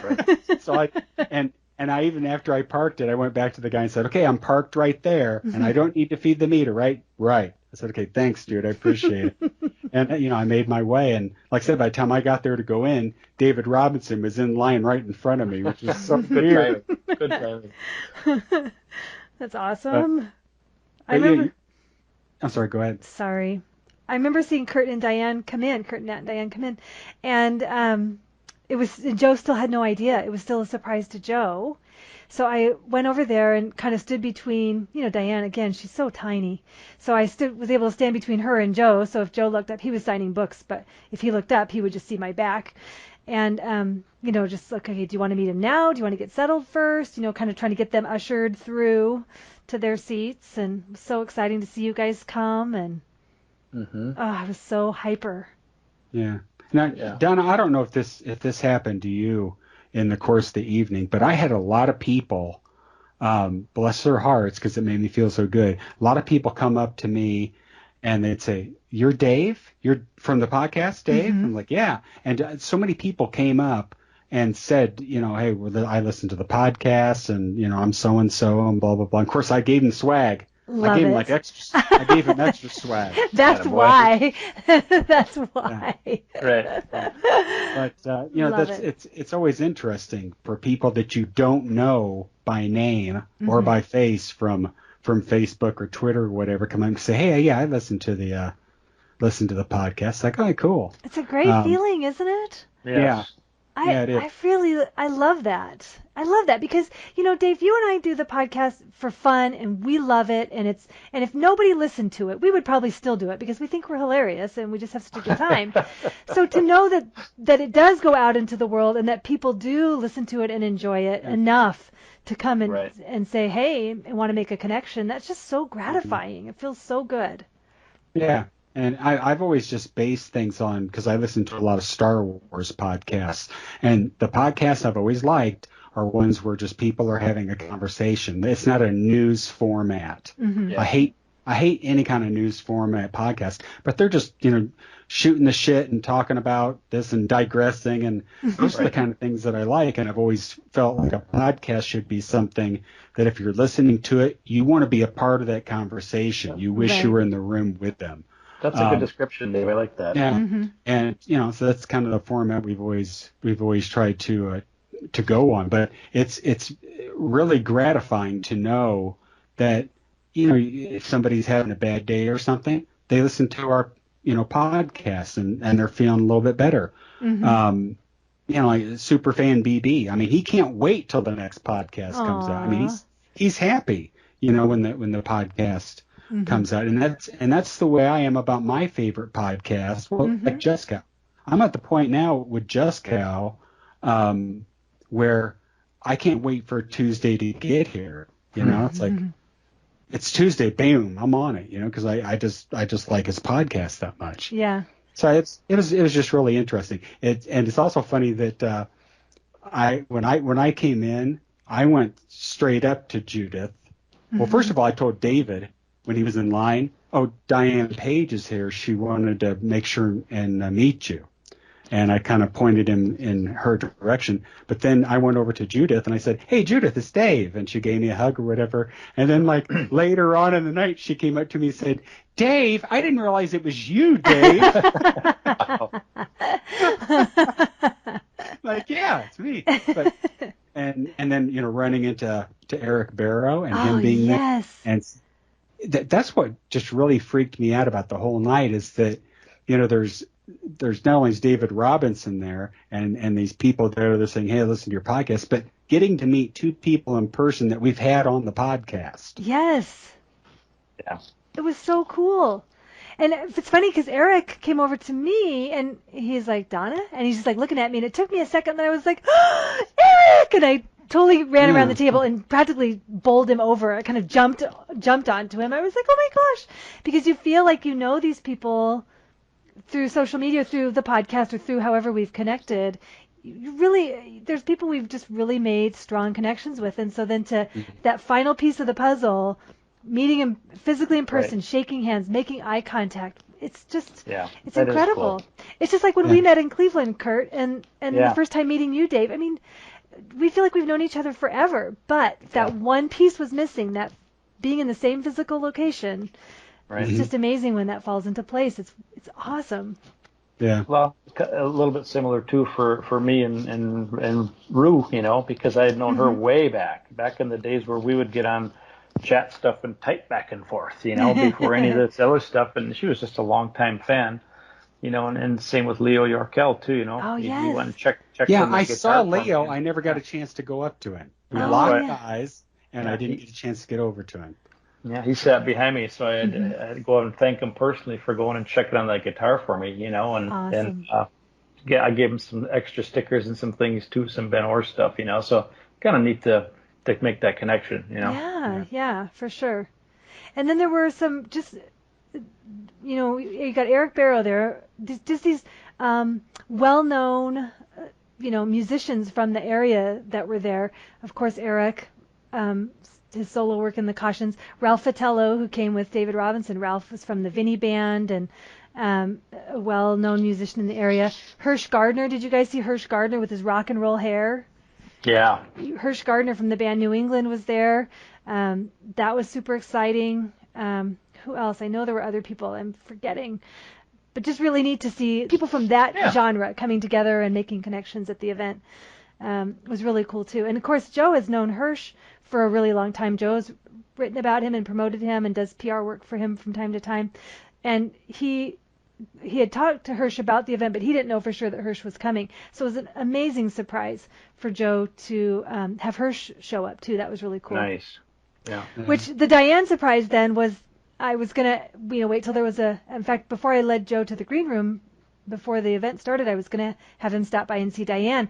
But in the meantime, Diane and Judith had connected in the room where the concert was going to be. They had connected in there, so they wanted to take a picture together. Judith's phone was plugged in by us because it was charging, so she came out to get her phone so her and Diane could take a picture together. Diane follows Judith out. The phone's right by Joe, so Joe looks up and Diane sort of gives this little ta-da look, and Joe was just floored. He was flabbergasted. It was so hilarious and amazing, and it wasn't how I pictured the surprise going, but it was so much better because Joe was so taken off guard to just see her standing there. It was amazing. That was a great surprise, Kurt. I'm so glad that you helped facilitate that. Yeah.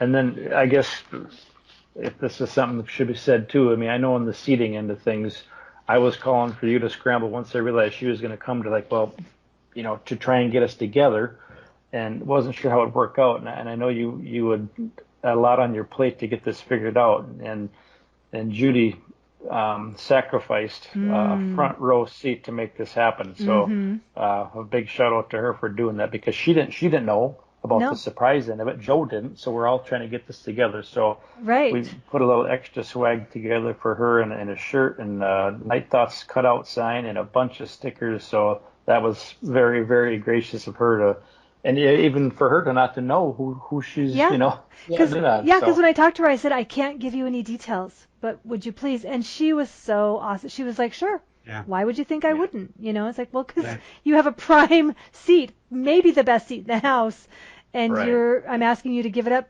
without giving you any details. It would be reasonable for you to give me a hard time. She didn't give me a hard time at all. She's just like, I just want more Huckleberry Taffy. That was so wonderful of her to work with us on that too. You're right. And it should be noted for those who may not see it on Facebook that she was the only one to make all three of Joe's book events, correct? Yes. For as far as a fan, right? The Orr book trifecta, yes. Yeah, even I had made all three. Yeah, the hat trick. It was only her and Joe. It was the only. Hat trick goes to Judy Wildfire. Nice, Wildfire. The band was awesome, just as we said they would be. Yes. And I've been lucky enough to be one of those people that when tickets go on sale, I buy my ticket immediately. So boom, I'm right in front of the stage on both times, and it's just amazing to watch their musicianship that close. Like, I'm standing in front of Bob, or not standing, but I'm sitting in front of Bob, and then Noah is back there on the drums, and it's just I could watch him work, and knowing where that beat was supposed to come in, and where that lead guitar part, and I was just mesmerized watching them. It's just fantastic. Gosh, they were good. So cool. A lot of great pictures were taken during the event, and I think one of the most badass pictures that I've seen so far is that picture of Moving in Stereo with David Robinson. Yeah. That is one badass picture. And guys, if you're listening, if each and every one of you don't get that sucker framed and put up in your house, something's wrong, because that's one badass picture. That is. Oh, you know what the bummer was? We're all down there in the green room. They meet. David Robinson is just charming. He's joking with all of them. He's hilarious. He's shaking everybody's hands, all the wives, everybody's so great. So they decide to pose for this picture. So we all snap off all these pictures of them. Dave's got his arms crossed. He's pointing at each guy on each side of him. Yeah. Yep. Well, then we all kind of lower our cameras, and then, I can't remember, one of the guys is like, okay, now we have to pose like we're an 80s band, an 80s rock band. So they're all like doing these like bizarro poses, looking off into opposite directions of each other. But all of us had put our cameras away. I hope somebody took at least one picture of these crazy poses. I'm scrambling to get mine back out, but of course the moment's gone. And so I don't know if there are any pictures of that, but that was awesome. And David was just such a great sport, just right in there. He got his pose, his pose with the rest of them. It was so great. So how did Noah take the news that he was being replaced by that new dude in town, David Robinson, in the band? Well, wouldn't that be a pisser? Hey, Noah. Sorry, bud. David Robinson's got some time on his hands. Yeah, And, we're going to sideline you. sideline you. Hey, Donna. They could have a drum off. At what point did the guys in the band know he was coming? Well, I think they had inklings of it because someone had posted it on Facebook like on Friday that David said he was going to be there. Okay. But when I got there, when we got to the venue and we said hey to everybody, then I did tell them, confirmed, yes, David Robinson is in fact coming. He already let me know that there's a good chance he might leave early, and he didn't want you guys to be insulted. It's not a commentary on the event. It's just, Right. he might leave early. And they were like, oh, no, that's totally cool. We can't believe he's going to be here. No pressure. Ha, ha, ha. And Right. we're super excited. But then, of course, the most amazing part is that he stayed for the whole thing. Yeah. Yes. The Yeah. whole thing. And lingered quite a bit afterwards. Right. And Did. I was speaking with, I can't remember if it was Nancy or Corey. Nancy is David's girlfriend and Corey was Ralph's wife. And at different times I talked to them, and one of them was saying, it might have been Nancy saying, that from time to time she would say, you doing okay? You want to go? And he was like, no, I'm good. I'm good. Yeah. And he was having a blast. What's really cool is that Noah was posting about this, that or I can't remember if he's posting or if he messaged, I can't remember which, but that when he was talking to David Robinson, that Dave was impressed with his drumming. Like, I can't believe you're doing that part live, because we dubbed that. We never played that live. Yes. Holy crap. The ultimate compliment. How much, Yeah. Talk about a compliment and a half. Oh, I know. Oh, I'm sure Noah was just flying. Well, all the guys were. And then I was talking to Ralph Fatello after the event, too, and he was just, and I'll say, so many people came up to me during and after the night saying that band was awesome. They were so good. They were so good. Yeah. Hirsch Gardner turned to me probably 3 or 4 times and was like, man, these guys rock. Yeah. It's like, I know, they do. Well, they have the makeup of the Cars in that each one of them individually is awesome. They're good at what they do. And you've got these 5 guys that have come together. And, I mean, it's a super group. Yeah. Basically. They're on it. Yes, they are. And they all love the music so much. They're not just covering, these are the popular songs that people like to hear in bars. They love the music. So they play it with all their hearts. Yeah, they're just fantastic, and they're listing their other gigs that they're having, and man. if I had the money, man, right, I would totally go to their other gigs. I wish I could go see them again so bad. They're so good. What, in all fairness, though, Bob does have 10 fingers, so he's got to that's true. You got to look really close, but that's true. He has like an extra pinky jutting out the side. It was cool too to see Diane singing along. Judith was singing along. I mean, they were into the music. Oh yes, that was so great, so great. I was going to tell you too. I did get to show David Robinson my Panorama shoes. Yes, and what did he think of those? Oh my gosh, he loved them. So I had taken him and Nancy downstairs to meet the band, and as we're heading back up, so I didn't want to, I was trying not to make a big deal from everybody, but we're right by the stairwell coming up, and I said, I just wanted to show you my shoes really quick, and I, put my little foot out, and he bent over double, to get a super close up, oh my God, he's like, no way, and so I'm showing him, and he's like, where'd you get those? And I said, well, they were custom made. And he said that Nancy was trying to get some on a pair of Converse, and he's like, he said something, did you make those? And I said, well, I didn't make them, but they were custom made. And he's like, but you gave them the artwork and stuff? And I was like, well, yeah, I had my friend, he did that. You didn't throw me under the bus? No, but I didn't mention your name either. I'm sorry. I'm glad you didn't. No, I didn't. Yeah, I did. I said it was all me. No licensing issues there, then, Dave. Yeah. You're off the hook.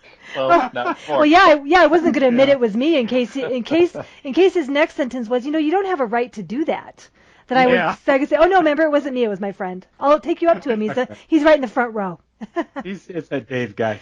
Yeah. No, and so I showed him, I pulled the laces back and showed him how the tongue had that artwork on it, the photographs and stuff, and he was just like, oh man, those are so cool. He was totally digging them. Well, that makes me feel good that my design or whatever that he thought was good. He thought it was awesome. So if he comes on, then we'll make sure to clarify that it was you that had these shoes designed for me. Yeah. Okay. Very, very cool night. And the only thing I regret on the night was, like, the show started and then I couldn't like talk to Eric Barrow anymore and Right. other people and mingle and that kind of stuff. That Yeah. that period of time from when we got there to when Joe's author part started up with, it seemed like it was very short. Yeah. But I was just like bouncing around and giving out swag and talking to people and so forth. Working the room like a politician. Working Exactly. like a politician, yeah. And as you said, Kurt, it was nice to talk to Rue, because she's one person I've known for a long time, and it's so cool to see her in person. So cool to see that kick-ass tattoo in person. Exactly. Yeah. So it was just a real great experience, great event. Yep. And I think that Joe did great with the author part of it. He fielded that tough question about Rick and Ben's relationship. And you know, and you got to remember, so we've talked about David Robinson, he's there in the audience, but you also had Judith, you had Diane, you had Edita was there, you had Chris Orr. I mean, these are significant people in Ben's life. Yeah, that's the all-star team there. Yeah, sure. right there. Yeah. And so here's Joe, I'm sure that's in his in his mind as he's trying to figure out how he's going to answer some of this stuff or talk about some of this stuff. Because as you mentioned earlier, he's all about keeping it positive. He's all about high respect for Benjamin's privacy and his life. And and so that was the Rick question in particular was a tough ball to throw at him, but I think he handled it really well. For those of you that weren't there, I will be posting a video of the whole Q&A or the whole, There you go. author talk. So we're going to put that up on our YouTube channel, and we'll post it on the Let's Go page when that becomes available. Fantastic. So, Donna, let me get to the part that I don't know if you want me to bring up or not, but there was a part of the program where Joe called you up to the stage. It's kind of like The Price is Right. Donna, Sweet Purple June, come on down. Oh, man. But most people know how to get to the stage. Well, yeah. All right. In my defense, I had entered the stage on the same side as Joe, but then I went through the bottom and came up on the other side where there's not an entrance to the stage. So I was all thrown off. I had no idea. Go ahead. So anyway, so Donna is up there and Joe, went through and talked about how you were an integral part of getting that book released. And I can't remember the words that he used. About getting cold feet? Getting cold feet, and you just, taking it the rest of the way, and how important you were. He gave you a present. Yes. And the present was an original done by Kathy. Yes. Kathy Sullivan. Kathy Sullivan. Which is just awesome. And here's the part that you didn't know about that I didn't tell you about. Okay. I'm sitting there, and you're my podcast partner. You're my friend. There's a lot of pride doing that. And I look up at you, and you've got a look on your face, and I'm thinking, don't cry, Donna. Don't cry. Okay.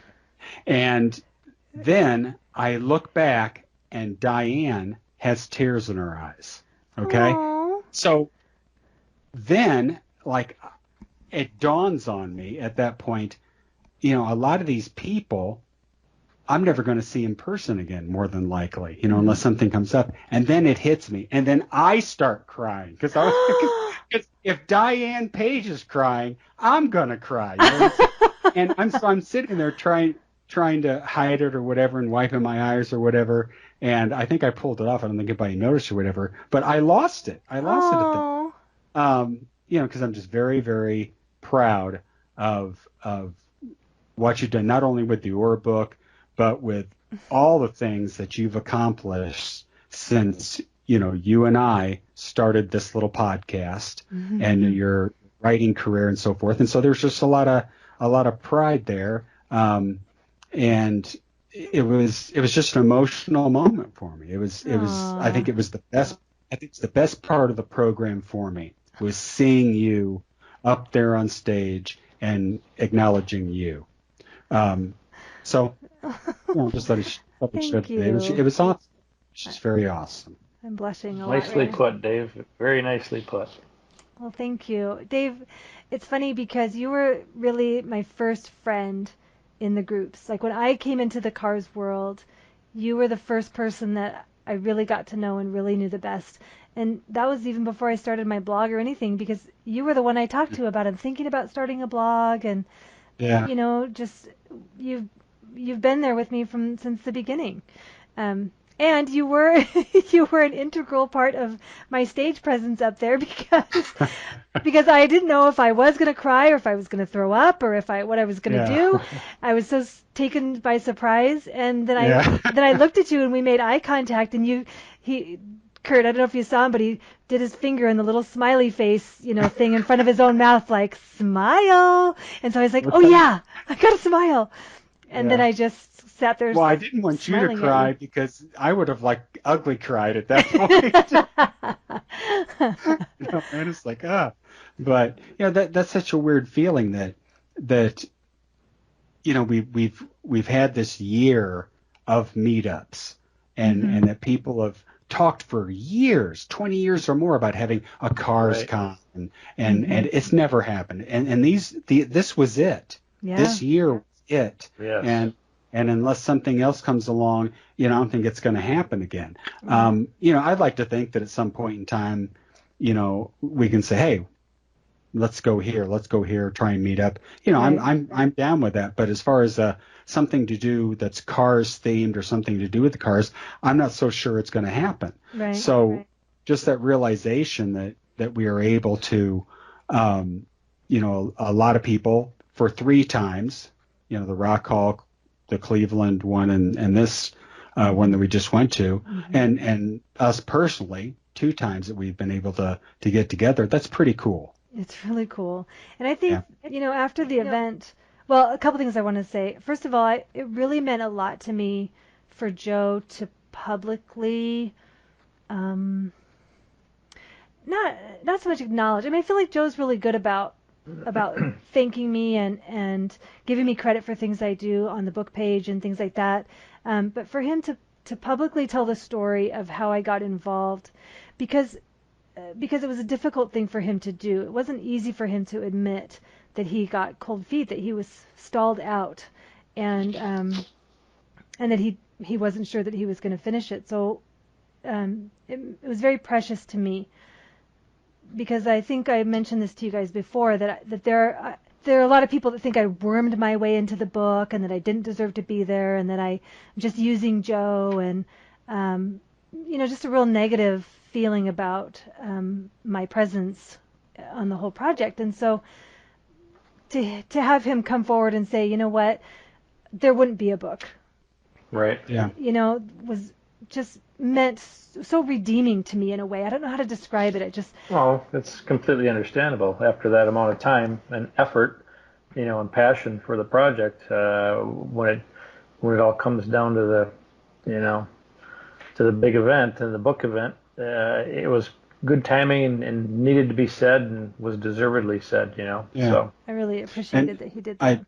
And what people don't realize is that you had started your blog and you'd also done some writing for Joe's website, which led up to that. And then I think the kicker was when you did that piece on the hamburgers of Atlanta. I think that one tipped the scale. yeah. It Right. got Vargas's attention. So Yes, Oh, it that's did. right. It did indeed. yeah. I think that one of the things that's really cool, and after Joe and I, this is what I started to say too, after Joe and I left the venue, we were just, the adrenaline and all of that, but just, it was very moving, I think, for Joe to realize that this book and these events unified the Fanorama, like you're saying, as far as an event that brought people together from all over the place to meet each other and to converge and celebrate the Cars and Ben, the book was really, the catalyst for that. And I think it was very humbling and moving for Joe to realize that he played a part in allowing that to happen, in creating a reason for everybody to get together. Right. Yeah. And there's we've had such I'll say a renaissance of I don't know if renaissance is the right word, but since the whole Rock and Roll Hall of Fame thing with Joe's book, there's so many things that have come up for the Cars, and things have gone into the fandom, and now they're iconic in the fandom. Joe, the cover of Joe's book is iconic now. Yeah. And I would, we've got, and we started podcasting. We got Turbocharge, which is going to be a part of the fandom, and that's a cool thing that all these things have come at once, and moving in stereo. They've obviously gained popularity. Helps put them on the map. Yep. Yeah. I mean, it's incredible, just incredible. Yeah. It's probably this last year has probably been my favorite part of being in this fandom. Yeah.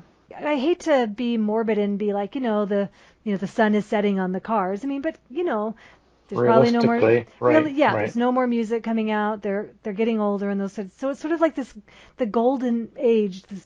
As we're in the middle of that time of the end of an era. It's time to reflect. That's why even with David being pretty open and very appreciative when we visited with him, it starts to make you think too now. I mean, just take a look around. How old is everybody, and to take this all in, and it's nice because look how removed he was from the Cars. They broke up, and he didn't drum until 2011 for a move like this. And then he didn't play again until the Rock Hall induction. So it's. Is it because of I just want to be private and I'm done with that? But yet here he is still reflecting on it, being very gracious about it. It's cool to think that maybe it's because of timing, and all of a sudden looking at that clock like, wow, this is a good run. We got to really enjoy everything we can of this, Yeah. It's a beautiful time in the Fanorama, I think. It really is. So in ending that night, and me being the Uber. To take us all home, I figured out one thing. Kurt is a shitty navigator when he's had a few. But in the times that I got honked at, we were comforted to know there were New York license plates. That's right. On that van. It's like you dumb New Yorker. Like, fuck you and your Yankees. Yeah. We had the important ID badges on that van on all three sides, though, so that gave us VIP status. Nice. We did. That was awesome. That was awesome. So the next morning we got together for coffee and had a nice discussion, and Diane joined us for a while, which was fantastic. That was very sweet. Yes.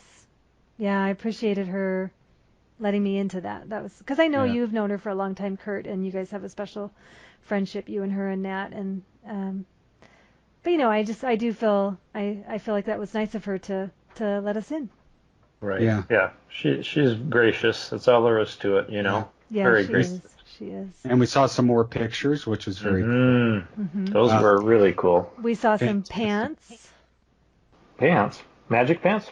I think they were magic pants. I think they were magic pants. Are you wearing them? In fact, I meant to tell you that was a required dress code for tonight. Are you wearing your magic pants, Kurt? That might be. Oh. I think we're going to need to see a picture of those. Yeah, so Kurt. Well, remember what's funny about this is when we met, it was you and Dave and I, and then Diane come down. Nat was upstairs getting ready in the motel. The whole thing with these magic pants come up, and they kind of got stuffed in my backpack. Well, then Nat didn't really know that. So when we talked for a while and then said our goodbyes, we went out to the van, and Diane was grabbing some of those other albums, And she said, "Now, don't you forget to take a picture of you wearing you know what." And then I was like, what does that mean? I said, okay. So then I had to show Nat, here's what I've got from her, you know. So it's just funny the way that went down. Wearing you know what. Yeah. You know what? Yeah, for Oh, sure. that's pretty great. Yeah. I think I was the first one to have to leave. Yeah, Right? Yeah. I was yeah. the first one left. And tough to leave it all because it was such a great weekend. But I know. Donna, tell them what I yelled as I exited the building. Very loudly through the lobby, fist thrust into the air. Collins! And then, so now I wonder, did you have to explain that to Diane? Did she what the hell is his problem? Yeah. I don't remember. I don't know if it registered with her, but I think, Kurt, weren't you like, what'd he say? Yeah, I was like, what is that? And then I was like, oh yeah, now I get it. Yeah. Collins! Yeah. So my shuttle driver was out there already. Guess who it was? Nuh-uh. Dimitri. It was Dimitri. Hey, buddy. Oh no. So this is like a night and day situation, guys. I go from grumpy, frustrated Dimitri, the Russian shuttle driver, to it's a beautiful sunny day. You know, there's not going to be any traffic going to the airport. All the traffic was coming in because that casino was opening. He was like a different person, man. But here's the deal. I realized how lucky I was for him to be pissed off on the way to the hotel Thursday and not talking to me because I couldn't understand a freaking word the guy said. Oh wow.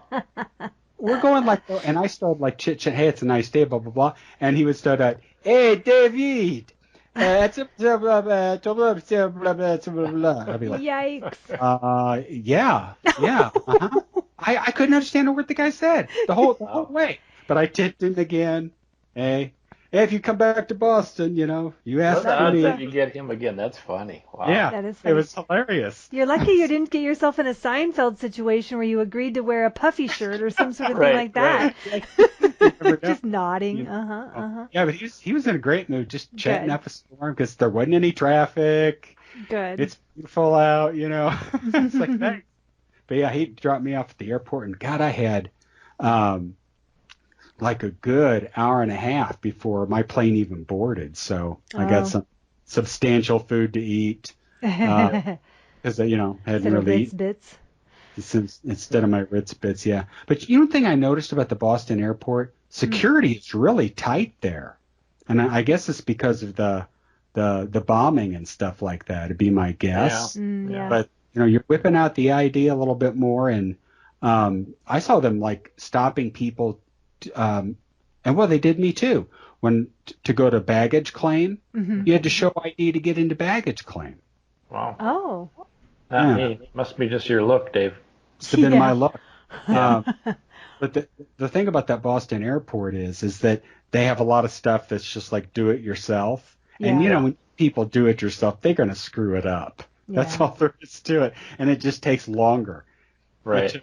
It took forever for my flight to board because they had, usually go up there and you just put your ticket down and it beeps and you go on and the attendant's standing there. But they had 3 lanes open that you would go into and people were screwing it up. They weren't following directions. People with children were screwing it up. They weren't putting their kids down there. So it was beeping and then everything would come to a halt. Yeah. And it just took forever to board that flight. And I don't know what it is between Boston and Chicago, but those going there and going back, Chicago was probably the most turbulent flights I've ever been on. Oh, wow. Huh. Just shook me out of my seat. It's like, huh? But you guys had another day. Well, I left Sunday, but not until later.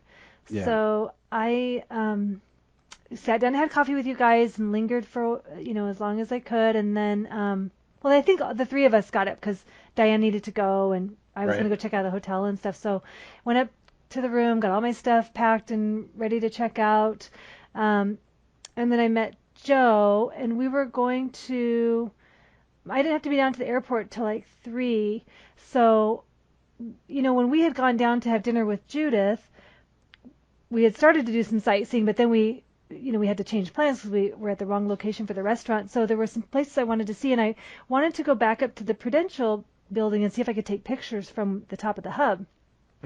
So Joe was going to go with me because he had like a 2-hour drive home. It wasn't anything for him. So we were getting ready to leave, and we went downstairs to the lobby, and we ran into Vinny and Judy, this couple that had been at the book event, who were so nice, and we ended up standing down there talking to them for a while. Did you guys come back down, Kurt, at that point? Did we see you again? No, I don't think so. Oh, because maybe the last I saw you was when I gave you a handful of those albums from Diane. That's right, when I was still packing up my room. So no, but I guess it was Judy Wildfear. I saw her down there, and I think I saw Lori down there too. But anyway, we just stood down there talking for a while. So then it was like, okay, now we really don't have a lot of time to do sightseeing. But we did want to get to the top of the Prudential. So we went downtown, went in the parking garage, and we were going to go up to the observation deck. Well, it's $21 a person to go out on the observation deck. And we were just like, no way. There's no way I'm going to pay money to go, walk 10 feet to that window, snap a picture, and leave. And so I was just like, okay, well, you know what? Let's go to the top of the hub, which is actually higher up, and see if they remember us. Maybe they'll just let us snap a picture out the window or whatever. So we get up there, and they say, well, the dining, because it's a really, really fancy restaurant. They're like, our dining area is private, but you can try to see if you can get something from the lounge over on that corner. So we're like, well, okay, let's go see. We walk over there, and we see our server from the other night, and he remembers us. As soon as he sees us, he's like, hello, his name was Brulent was his name. And yes, and so we said, oh gosh, we just remember how foggy it was. We just wanted to snap a picture, and the observation deck is expensive. He's like, no, I get you on the deck. Come on, follow me. Wow, nice. Yeah, so he goes to his manager and says something like, I have these customers, and the manager's like, go, I don't care. So he takes us back down to the observation deck, walks over to the guy at the desk who wouldn't, let us in to snap a picture before, and he's like, let them in. And the guy's like, okay, opens the gate, and we're like, thank you so much. And so we go out on the observation deck. Well, then, of course, we did take the time to go all the way around the building, snap pictures of everything, and it was just a gorgeous view from up there. And, you're looking out over Boylston Street and Newberry and just all the way to the Charles River, and you're seeing, and that was when, for me, it really struck me of like, wow, Rick and Ben and Elliot and David and Greg lived and worked here. They walked these streets, they ate at these restaurants, they hung out. This was their home, it was right. Just that was when that feeling really hit me of just what an amazing place to be, and made me really happy to be there. And so that was really cool. And then we walked from there to the Verb Hotel, which was probably a 15 or 20 minute walk, but again, through those streets, really cool. Got to the Verb and discovered that the room was occupied, so we couldn't see the Cars room. Snapped a few pictures, and then we were trying to figure out, okay, well, let's walk back. But I'm looking at what's the map, and how long does it take me to get to the airport, and all this kind of stuff. Well, I'm looking at my phone, my Google, and it's probably a little after 2 at that point, and it's telling me it's going to take me 1 hour and 17 minutes to get to the airport. And I'm thinking, crap, when we got here, it was only going to take me 20 minutes. So what in the world, is it maybe traffic's heavy? I have to go. I have got to go, or I'm going to miss my plane. Right. So, did you see all those little biker things, like an outdoor? I didn't see that. Handsome cabin. Instead of being pulled by a horse, it's pulled by these guys riding bikes. Mm-hmm. And so Joe's like, let's get on one of these, and they'll just ride us back to the hotel instead of having to try to, hustle back there in the heat and everything. Right. So we get on, so just the nicest kid on this bike, and so he's like, oh, what are you guys in town for? And he's zipping in and out of traffic, and I'm trying not to have a heart attack, but just the nicest guy. And we're at the book, and we're telling about Ben Orr and the Cars and blah blah blah. So he's like, so he's driving with one hand but poking buttons down on his whatever he's doing, and he starts playing Drive by the Cars, blasting it. So here we are zipping through the streets of where Ben and all those guys were, and the Drive just playing super loud. Joe and I were just laughing like, this is so awesome. Yeah. And it just was the best. So the guy gets us to the Prudential Center, get in the car. I'm like, okay, no time for a proper goodbye, of course, because I gotta go. get in the car and start driving to the airport, and I'm having the map figured out for me. Well, I realize that I had changed the map setting to a walking distance because Okay, we'd so you walked were to the finding verb.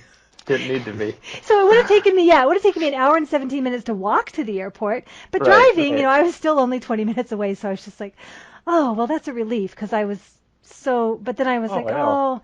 oh, I didn't get a chance to say goodbye very well. And so it was like bummer, but also a relief. So, yeah. So then that was the end of my time. So then I got to the airport, got on the flight. Well, on that last day we were there, I had seen where a couple of the Fanorama folks had went by and visited the old Weston home of Ben and Diane, Yes. And at first I thought, do I want to do that? I just didn't know, and we had a little bit of time. I'm like, let's just do it. So Nice. we went down there and drove down in a really, really cool neighborhood. You could tell back in the day that was quite a neighborhood. It's still pretty neat.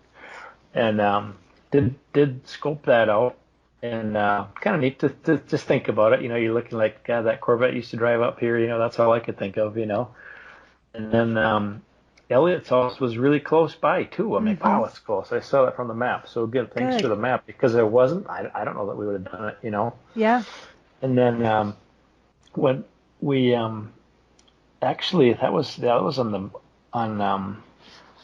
Monday, because Sunday we went up to New Hampshire to check out some stuff, but that's not cars related, so I won't bore you with that. But one cool thing that happened when we left on Monday, we were going back downtown, and we're just trying to find a cool place to eat. So we found this spot to eat breakfast, and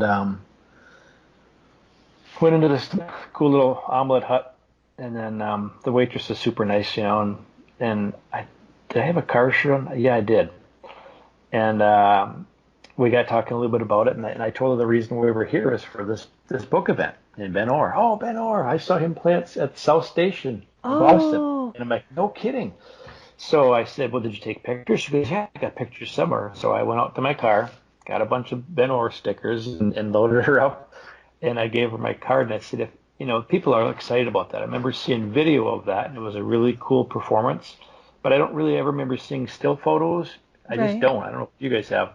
So I said, if you could send some, that'd be, much appreciated. So with kind of loading her up and, with some stuff, maybe she'll do that. So if I get some, I'd share those if she does send some. But really nice gal. Amazing. So, yeah. But just cool. Just because you strike up that conversation and talk, something leads to something, So that's why it's kind of fun to just go out on a limb and see what you have in common, and all of a sudden, bam, she was at that show, Yeah. Wow. So, that's awesome. Yeah.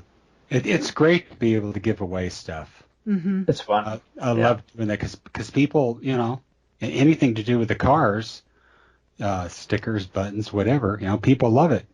It's great to have. I take it a little bit for granted because I have a lot of it, stuff that I've kind of made myself, especially in the Ben Orr into things. Yeah. And so, I had stacks, to give out, and I try to get them out to as many people as I could, and it is cool, but I don't, because I just think, here, take it, it's neat to have. So, I hope that people make use of it, Yeah. That's my only regret. I didn't have Night Thoughts buttons made up. Oh. What I was thinking. Yeah. I should have given you some of our cards, too, to hand out if you needed them at the event itself that night. No, I gave them out. Oh, okay, good. I was thinking you didn't have any with you. You just didn't have one to give to David Robinson or his friend Jim. Exactly. Because I didn't want to seem like an Uber fan and bring all this stuff with me. Well, and like I said, the big moment that we missed was showing him the scene from Turbocharge. I know. You have it on your phone. That's too bad. Oh, well. Yeah. Oh, well. And that's the thing. You just never know. Would that have been too much? Would he would have been like, okay, I need you guys to go now. Yeah. Yeah, I know. You've crossed the line. Out. Jim, get these guys out of here. Jim, yeah. No, what do you mean, Jim? Big Bill. Oh, Big Bill. Big Bill was the bouncer. Yeah. Yeah. That's right. That's the way it goes. What an amazing weekend. What an Fantastic amazing weekend. Yeah. It really was. So glad I did it. So glad that we were there to do it. I'm so glad you guys came too. What a blast. It went by too fast. For sure. It always does. Well, Yeah. I put it out there if I can segue for anybody to shoot us something on the Midnight Scroll. Mm-hmm. And as always, our listeners don't type, Donna. Well. I got 0. All I got right. nothing. And honestly, I didn't have the energy to make shit up this week. Yeah. So Well, we had so much to talk about anyway that I'm sure I'm going to have Yeah. to already edit it down. All right, so that wraps us up for another episode of Night Thoughts. We're very appreciative that you listened to our adventures in Boston. And as our pal Becky always says, stay fresh, cheese bags. Bye. Peace be with you, and may a piece of ass follow you home. Holy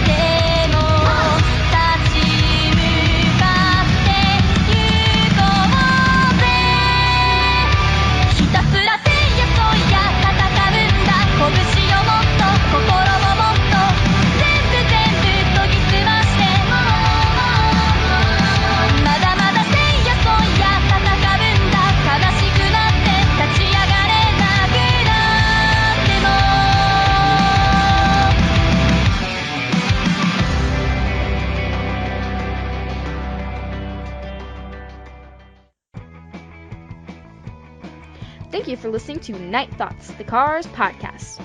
Wherever you found us, iTunes, SoundCloud, or YouTube, make sure to subscribe and leave a review. Send us an email for the Midnight Scroll at nightthoughtspodcast@gmail.com. As always, Night Thoughts reserves the right to edit or not read an email on the air. You can follow us on Twitter at The Cars Podcast. Grab yourself a podcast t-shirt at tpublic.com/user/nightthoughts. All the cool kids are wearing them.